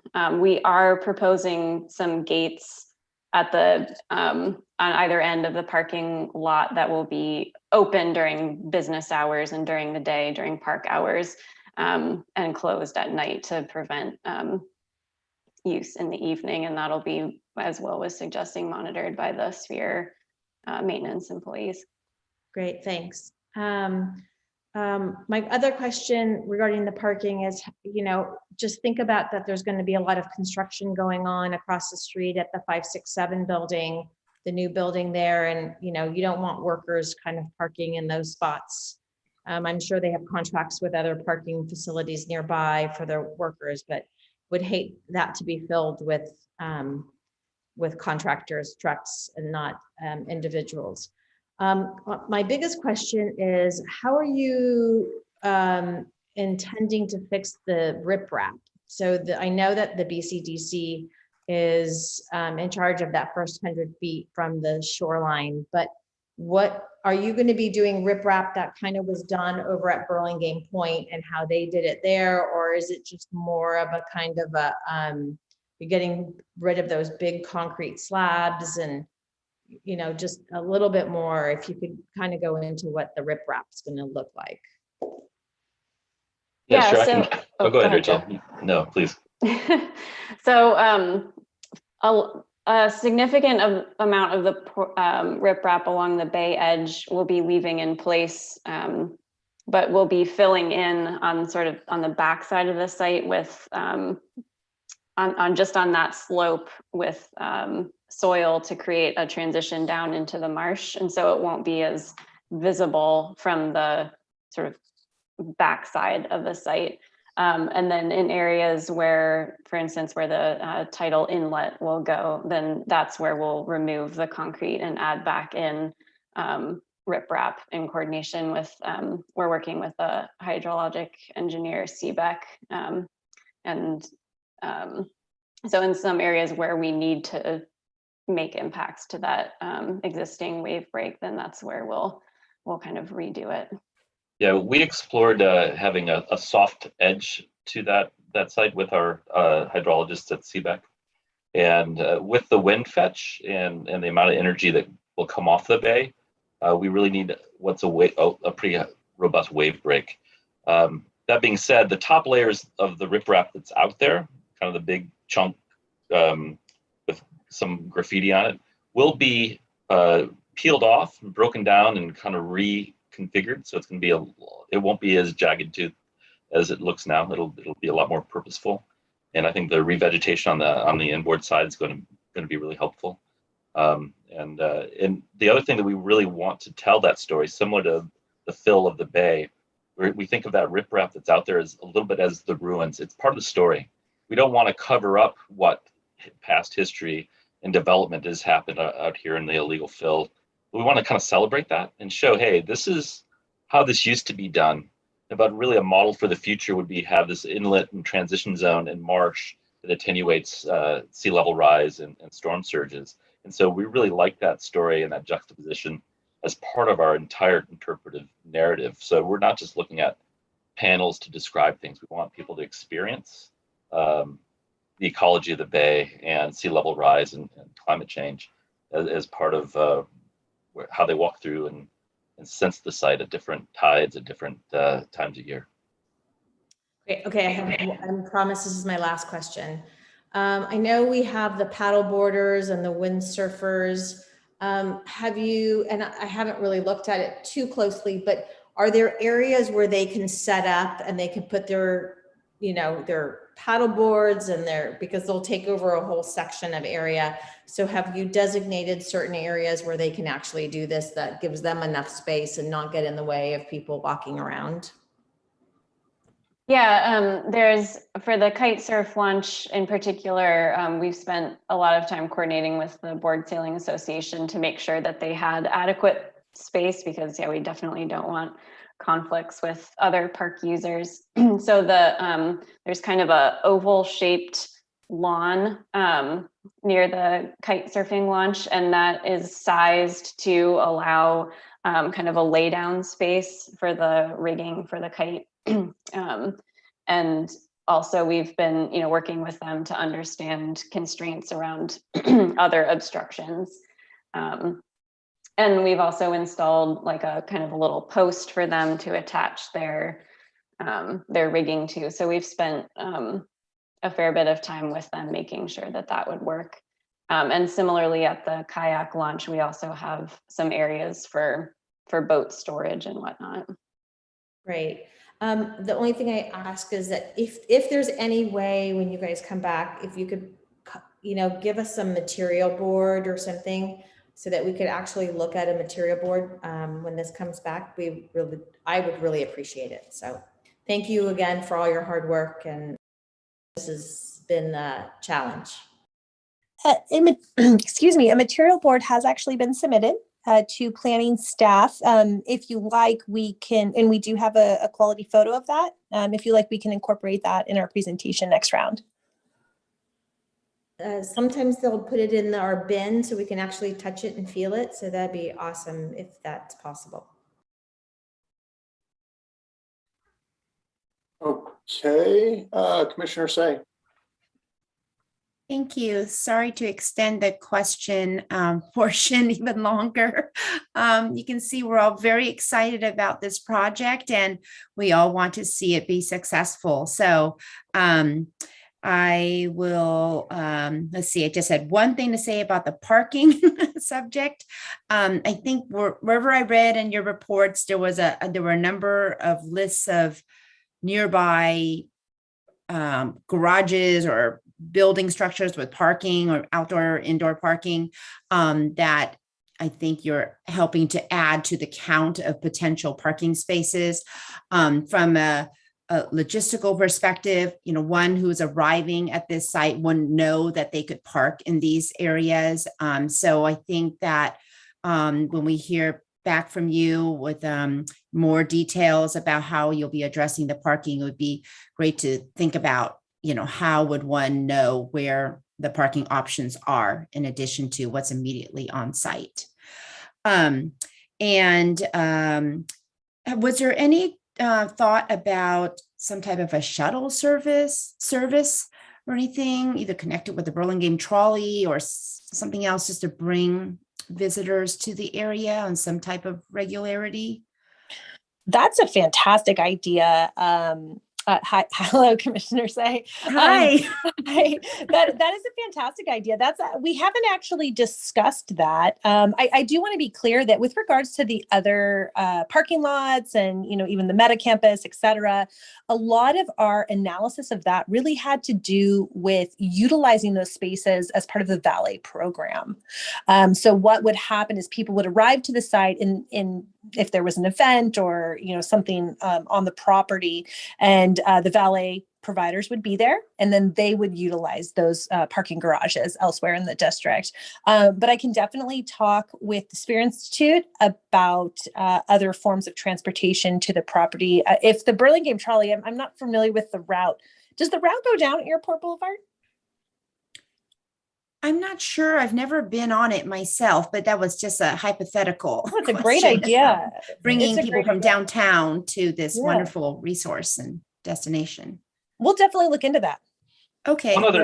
One other thought too is that some of that parking study looked at BCDC's requirement for public shoreline access parking, and it's dotted all along the Bay Trail. And what we also recognize is that many users of this park will be running and jogging from their nearby hotel rooms, biking, and accessing the Bay Trail from a number of different locations along it, or even the water trail for that matter, and starting at Coyote Point and kayaking up. So not that we're trying to not have enough parking there, but we do know that a lot of users won't be parking there and will be coming to the site. Yes, agreed. Actually, one question I had was for those who are biking. I don't see it yet on the plans, or maybe it's there and I missed it, but a location for bike racks on site, so people could tie up their bikes and go enjoy this this destination. Oh, yeah, definitely. Yeah, we're inputting bike racks by the building in that front plaza. I'm not sure if it's very clearly shown on the plans, but it's on there. Okay. Yeah. I didn't find it. And so I'm sure you were thinking about it, but just wanted to bring that up. Mm-hmm. So for the, that was great. That was very interesting to read about how Central County Fire wanted to have some storage space so they can have some emergency rescue equipment in the area. I'm trusting that there isn't a lifeguard of any sort for this area. It would be, we would be relying on 911 type service to help anyone in need. Yeah, local dispatch, for sure. We are continuing to work with Central County Fire. We've also done, some outreach, understanding how these types of operations work in other shoreline communities, such as Foster City, San Mateo. And so we're gathering some information, and we're going to be hopefully syncing with Central County Fire again soon to talk through some of their requirements and some of the things that we've learned. But yes, this would be, general dispatch. If somebody noticed something was happening out in the water, that they would get a call. A lot of the instances that happen at Coyote Point, from what we've learned, are actually serviced by Foster City right now. Interesting. Thank you. And how often do you anticipate private events occurring in the event center? Ideally weekly, though I think in our proposal, we showed a ramp up as the project gets going and gets more notice. Yeah, I think mostly on the weekends, but we'd want to host educational events definitely during the week. And we'd like it to be an active space. Especially in the evenings and weekends. So, and this is how we also fund the operations of the park. So it's important to us that it stays active, it stays a good resource for everybody. Our visitor kind of analysis, kind of event programming is still in its infancy. We're working on it, but we're working with interpretive planners that have done other work. They're from it's the West Office Exhibition Design Group from Oakland. They've seen a lot of these similar facilities around the Bay Area that know scale, use, and intent. And we're also looking at some audiovisual components, some support. So I think it's still to be determined, but we're trying to build in the most flexibility early to figure out how those programs, who the users might be. Okay. Yeah, I think it'd just be very interesting, if there's some type of publicly displayed schedule or something. It would be unfortunate if people come on the weekends and every time they come, there's an event happening, and then they can't get access to the educational center and enjoy the use of the space indoors. So just some food for thought there, though I can totally understand the funding that would come from the leasing or renting out of the space. Yeah, and probably like you, I get most excited, personally, about the architecture and a building, but that's probably going to be one of the last things done, because there's so much infrastructure work that has to be done to make the marsh, the wetlands, the ecosystem work. The building is probably 2 to 3 years out for construction at a minimum, because there's so much infrastructure that riprap has to be removed. And so that is a longer lead time for us to build programs, partnerships, those type of things. Okay. And then I just noticing, I know you're going to, thank you for all the outreach that you've gone through, that incredibly long list of outreach. I just noticed that a couple of our schools were not listed. We have Hoover and we have BIS, Burlington Intermediate. I'm sure you'll get to all the schools, but just wanted to note that to list them.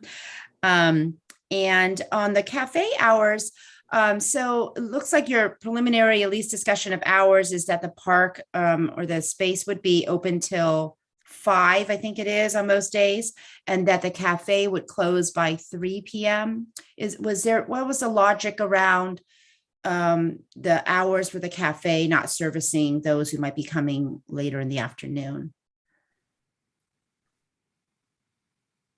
I think the logic is around the intent. If you're really setting up for events, you can't economically continue to extend those operating hours with minimal overhead. So, and at 3 o'clock, you can start to set up, if you've got an event that night, a catering component can start to take over, but you just can't get enough food service dollars economically late in the afternoon to make that very viable. We know there's probably a breakfast, there's a lunch crowd, but I think we're looking more about the kitchen service converting to a catering component after 3 o'clock if needed, or shutting down. Ah, that makes a lot of sense. Yeah, thank you. Wasn't thinking about that aspect. And then lastly, so you have this beautiful stratified concrete surface that you're talking about. I think that could look really cool. And there's some large spanses of it on the outside of the building. And so the next thing I worry about is graffiti. And how easy can one clean off graffiti from this surface if that were to happen at night? Shockingly, quite well. The key is we typically want to take it's a power wash situation, then you seal it, but then you put a graffiti guard 8 foot and below, or depending on this building, we may even go the full height, depending on it. But that graffiti guard, ironically, with stratified concrete, you get a lot more pitting on it. And to be honest with you, taggers don't like tagging it as much. You don't get clean lines, you don't everything else. It's a little bit more rusticated and ragged, and that's one of the reasons I like it. It's got a little bit more of a rough and honed edge, and it's harder to tag, to be honest with you. Interesting. But we'll still use a graffiti guard on it. We'll still protect the building long term, because if you don't protect it at some point with that graffiti guard, you will get tagged at some level, and it's more difficult to remove because the pockets and the pits. But it's not a sexy wall to tag. Okay, great. Thank you so much. I think that's my questions. Okay. Well, Commissioner Gall, do you have questions, or you want me to go?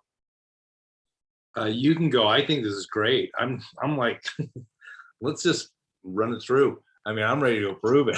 I think it's fantastic. So you can go ahead. I have no questions. Okay. So how does this project align with our new zoning ordinances that we've passed and our newer sea level rise standards that are happening both in our zoning code and then happening regionally in this area? I can talk to that. I can talk to that a little bit, but I think Kevin or Ruben probably. Go ahead, Erica. I did just want to be clear that I did analyze the project against the new zoning code out there. And given the small size of the building, the substantial setbacks, and the fact that the project is actually a sea level rise exhibition, so that people can understand the impacts of sea level rise over time, I found from my analysis that it complies with everything that is out there in the code. So if I'm not mistaken, are we heading upwards of 18 feet as a line in the sand for sea level rise? Right, that's correct. For this area, it's 18 feet. For buildings, it's elevation 13 feet. And what they've shown here in terms of the berming and the trail, you have it at different levels. I think it ranges from 18 or 17 to 22.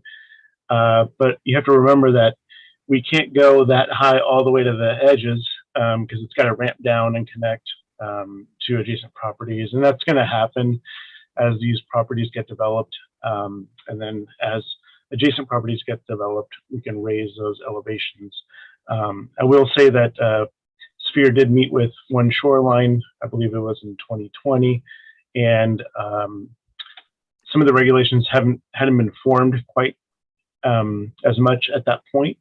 So I think it would be a good idea for city staff, Sphere, and One Shoreline to take a look at the proposed project, take a look at the elevations, the proposed work, and get their input and feedback and direction. So I think we'll be reaching out to Sphere and Will to set up that meeting fairly soon.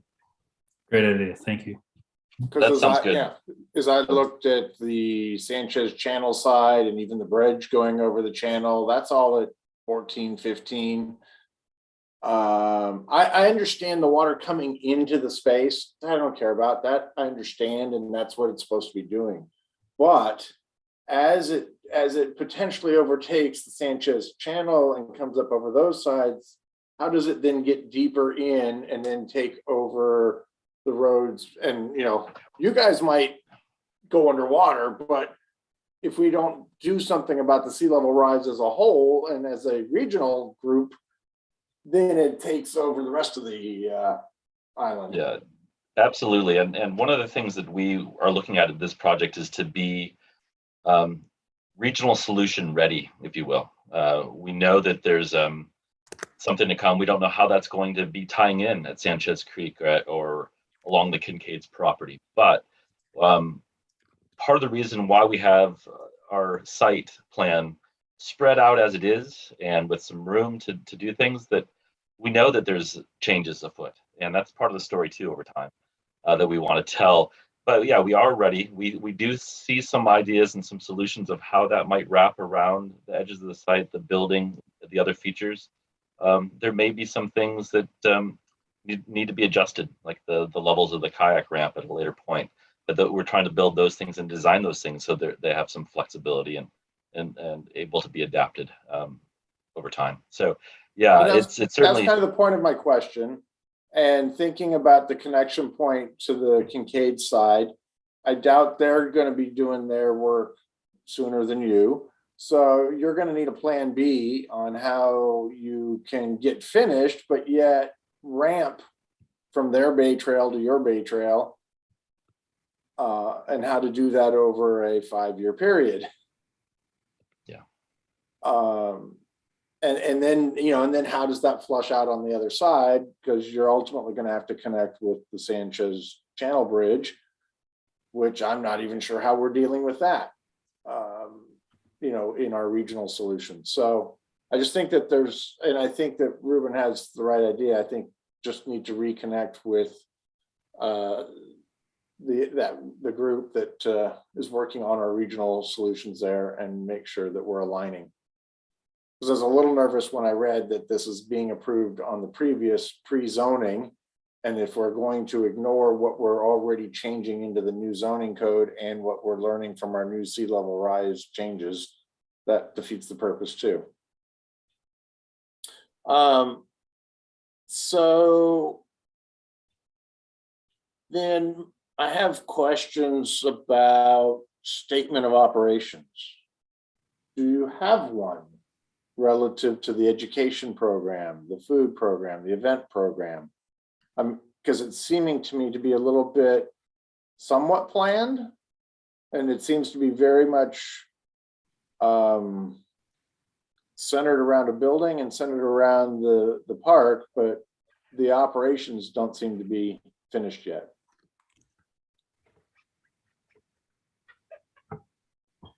That was sort of a question, but maybe not. Or is it just the truth?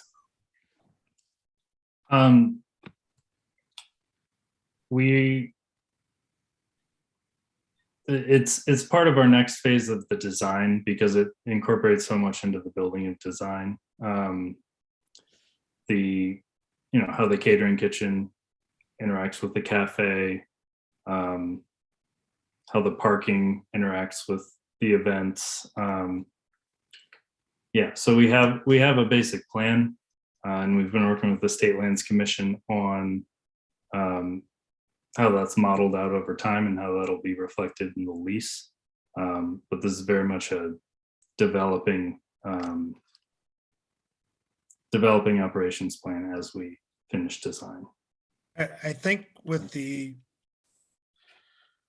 length of jurisdictional approvals that we're having to go through on this process, we're a little bit slow playing some of these pieces because it's hard to build an operational plan especially around interpretive education, until you have a partnership with an exhibit designer that tells the amount of stories, how you connect with school groups, what is their educational curriculum, and you move from there.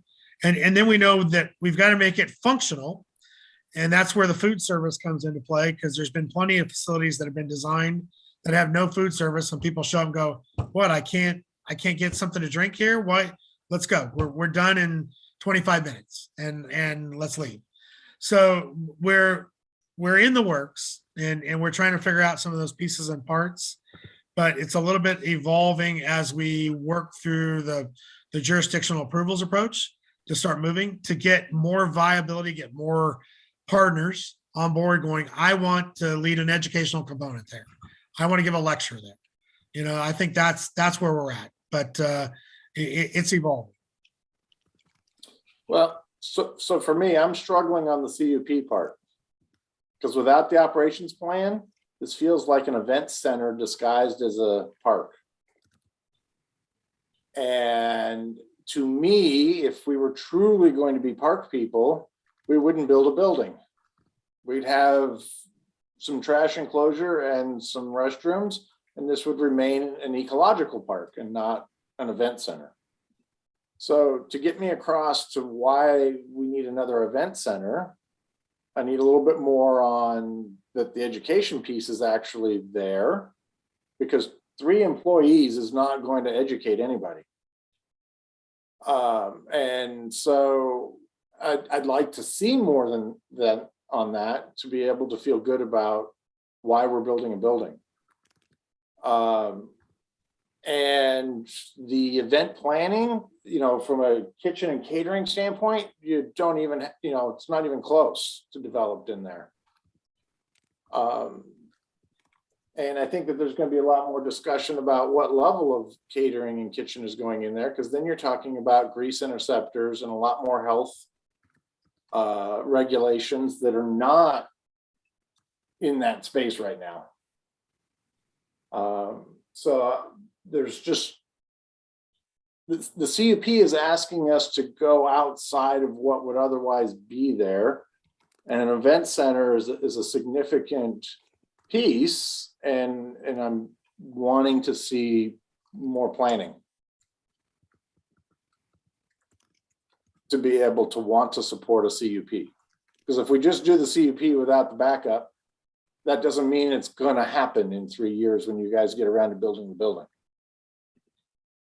And then we wouldn't have done our due diligence. Understood. The grease part, if you're truly going to do cooking, and are you going to have something on the roof for the hood and dealing with that, because the opening isn't going to do it. So it's going to change your architecture. So my last question, is there a plan for this to have a PLA or to be a union project? Have discussions started on that? I believe it's required per our grant agreements. Off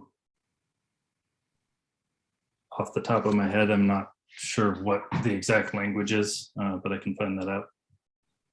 So just kind of another good thing to kind of get in line with where this is going to go downstream. Mm-hmm. Okay, so that's the end of my questions. Are we done with questions, commissioners? Okay, Commissioner Pfaff. Yeah, well, you got me going now. You start. Sorry. Yeah. So regarding the CUP,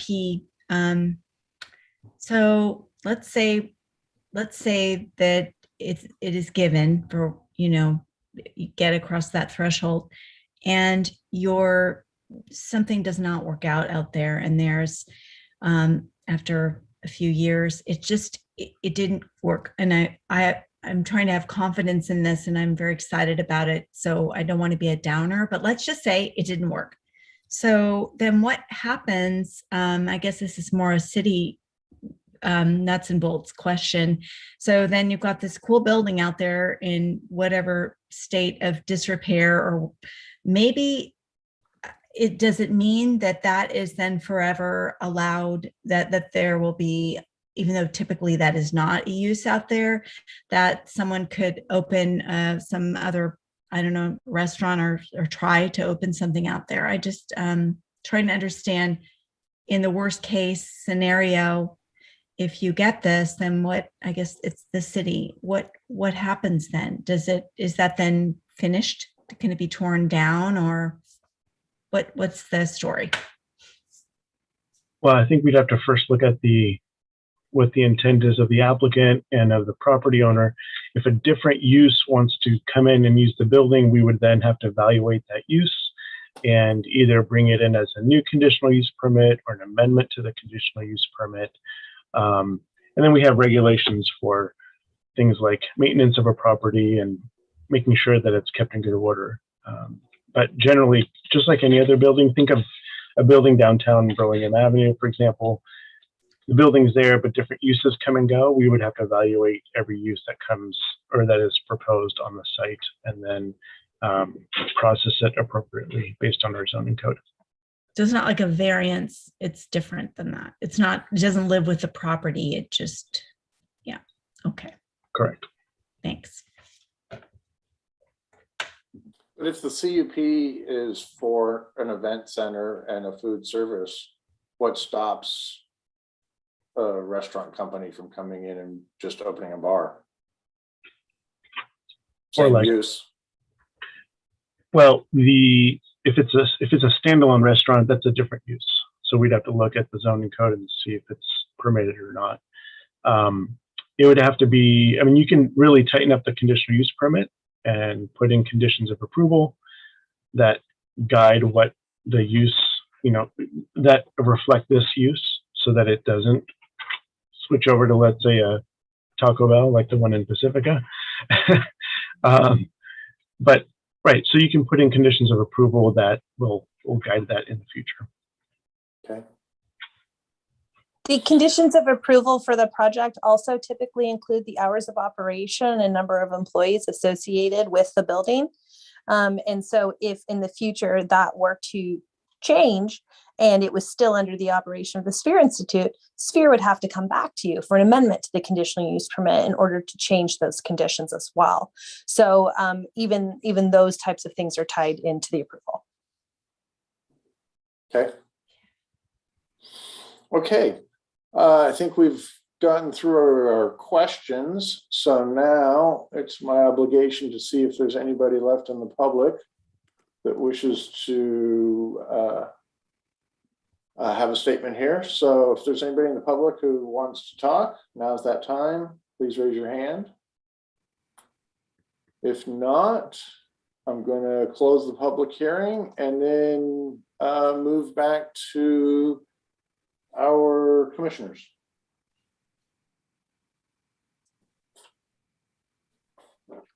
Did we get all of our comments and our questions in?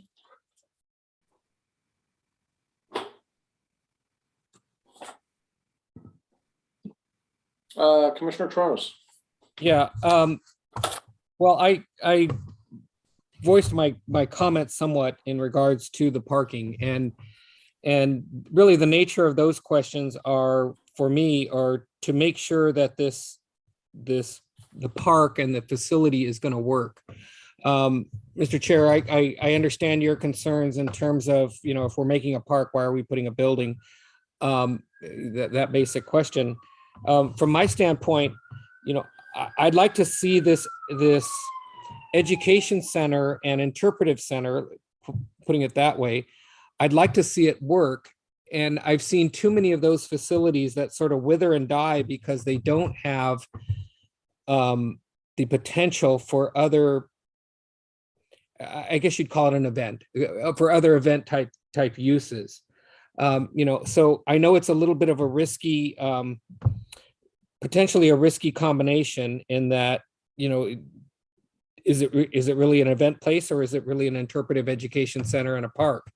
From my standpoint, I think operations such as these, in order for them to not wither and die, have to have some gravity and have to have some engine to make them go and make them work.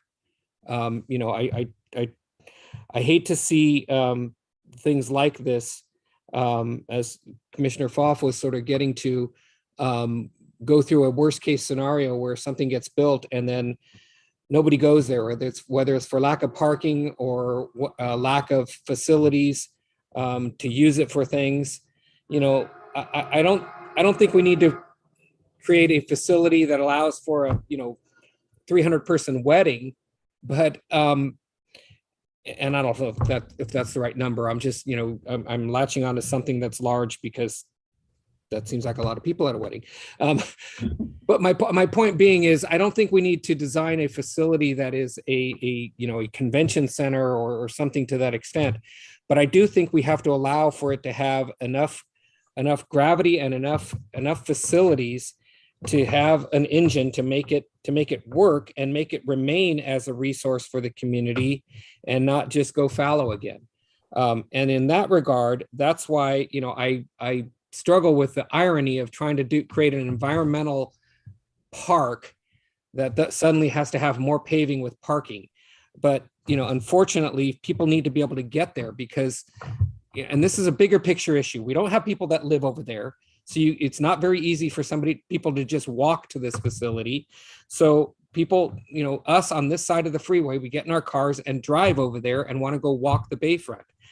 Yes, some people will ride their bikes, etc. But for school groups and others to use the facility, they're going to need to drive over there and then do something with their cars while they're having this event. If they can get access to a shuttle program, I think that'd be great. If there's ways to get out of our cars and get to the places we want to go, I think that's great too. But for this to work, I think it needs to have mechanisms in place like parking, like valet, or whatever it is, to make sure that people will use it and will go there. So anyway, that's sort of how I feel about the aspects of the components of the project.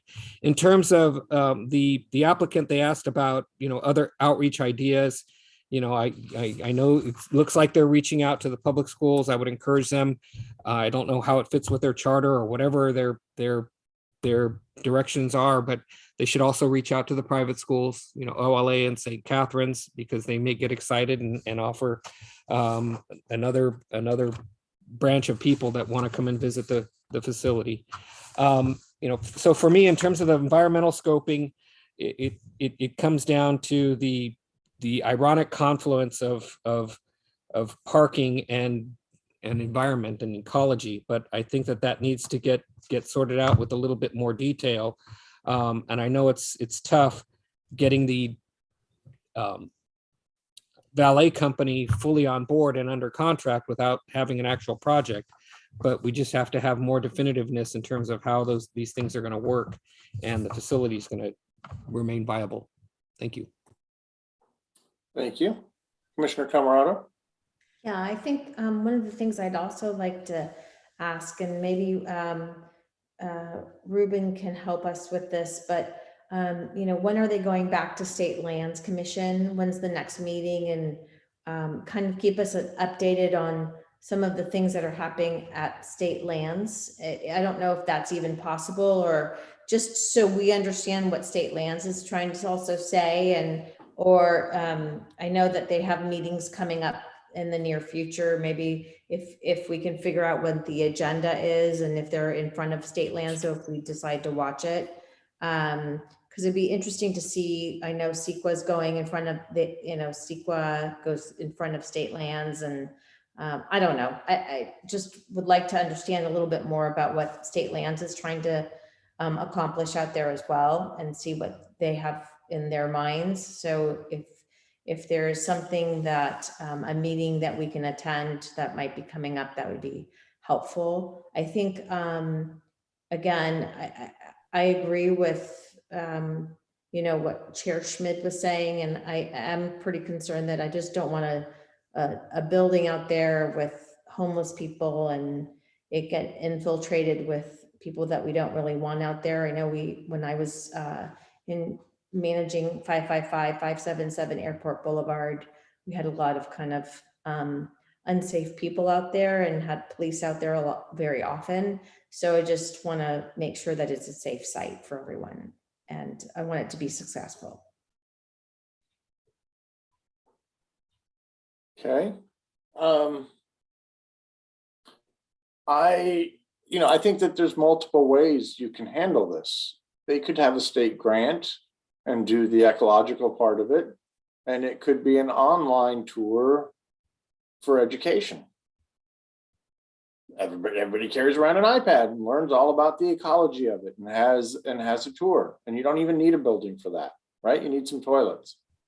So I'm in this struggle of how much do you need to make the park work, and how much of this is an event center? And if we're going to do an event center, fine, it needs to be done well. It needs to have a statement of operations. We need to have some conditions of approval. It seemed to me in the write-up there was more about the event center being an event center than there was any education happening. So I'm just not seeing it yet. That's all. And I can appreciate that it's hard to get the whole program up and running and get all your approvals with having everything already in place. But, we're being asked to approve, a CUP, which to me almost seems a little early at this point, given their development. The environmental scoping, okay, we need to help them get that further along. And if we have concerns, great. I actually have less concerns about the environmental scoping as long as they tie in the sea level rise. And then the design review study was fine. It's just, there needs to be more in it, in my opinion. So Ruben, remind me, we're giving guidance for an environmental review study, right? Right. Yeah, we've heard that. Great comments, great feedback on that. This is the time to give your feedback on the proposed conditional use permit as well. So we've heard a lot of your concerns and requests for more information with regard to that. This evening, you're not necessarily approving anything. It's more of just expressing concerns, direction for the applicant, requests for more information. This will now, there's no motion required this evening. It's coming back for regular action, but first it's got to go through its environmental review. We'll provide them with the minutes of the meeting so they know the items that they need to work on in terms of more information you requested, for example, the operations. They can start to formulate and think about that some more in detail. So a lot of great feedback, a lot of great discussion this evening, and you can continue to make comments, but yeah, this evening we won't require any motion or action, but they will take all this information and start working on gathering data for you. Okay, thank you. That actually helps me out, because I thought if we were going to approve something tonight, I just didn't have enough to approve. No. Yeah, right. But if we're only giving guidance, then I'm satisfied that we've given a fair amount of guidance here. Yeah. Okay. With that said, do any of my fellow commissioners have any further guidance they wish to add into this conversation as we clean it up and finish it off? Commissioner Pfaff, is that a yes or a no? You shouldn't have asked.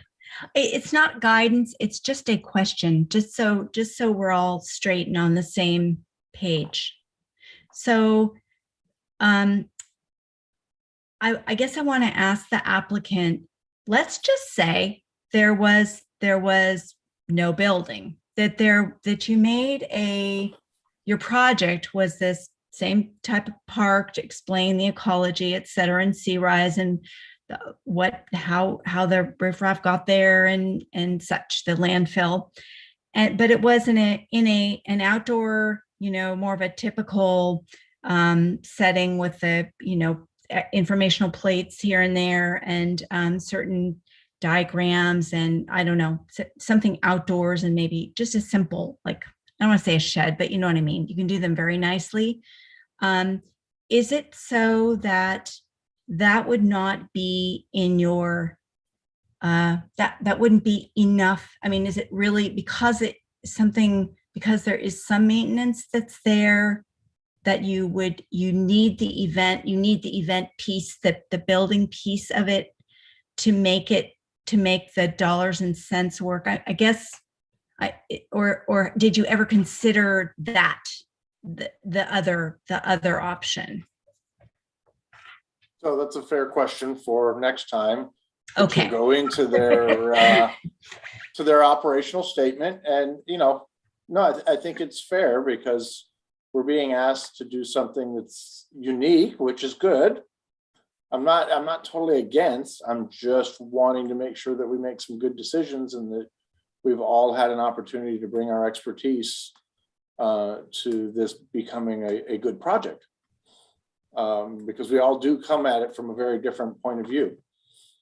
And it's a unique project for us. This isn't just another house that we're doing a design review study for. This is an impactful project and want to make sure it goes well. So with that said, then I'm going to go ahead and close up this item, which is the last of our design review studies. So then commissioners' reports. Seeing nobody saying much. Director's report. Sure. We just have one FYI, 1209 Cabrillo Avenue. I believe it was just a reporting back on the roofing material, the solar panel roofing material. I believe some of you came by and looked at that sample here in our office. So let us know if you have any concerns or wish to pull that off. Otherwise, it'll move forward.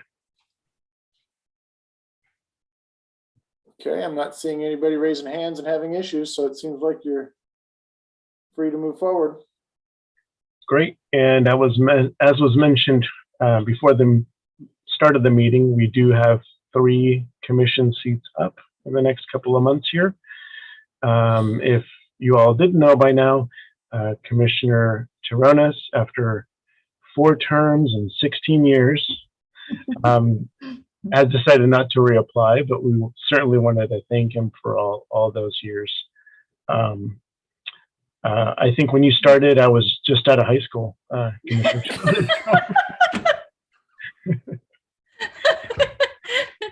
Not quite. And then Commissioner Loftus also has let us know that he will not be reapplying. And then Commissioner Say's seat is also open, and she's still considering that. So. Oh, please don't go. That's all I had for this evening. Thank you. Then I think we're done for the evening, and we can all go get dinner now. Yeah. Starving. Or at least chocolate. Yeah. Happy Valentine's. I'm sorry to John and your others. Missed mine as well, so that's the way it goes. Thank you. Anyway, Night, everyone. Thank you. Bye. Night, everyone. have a good time. Yeah.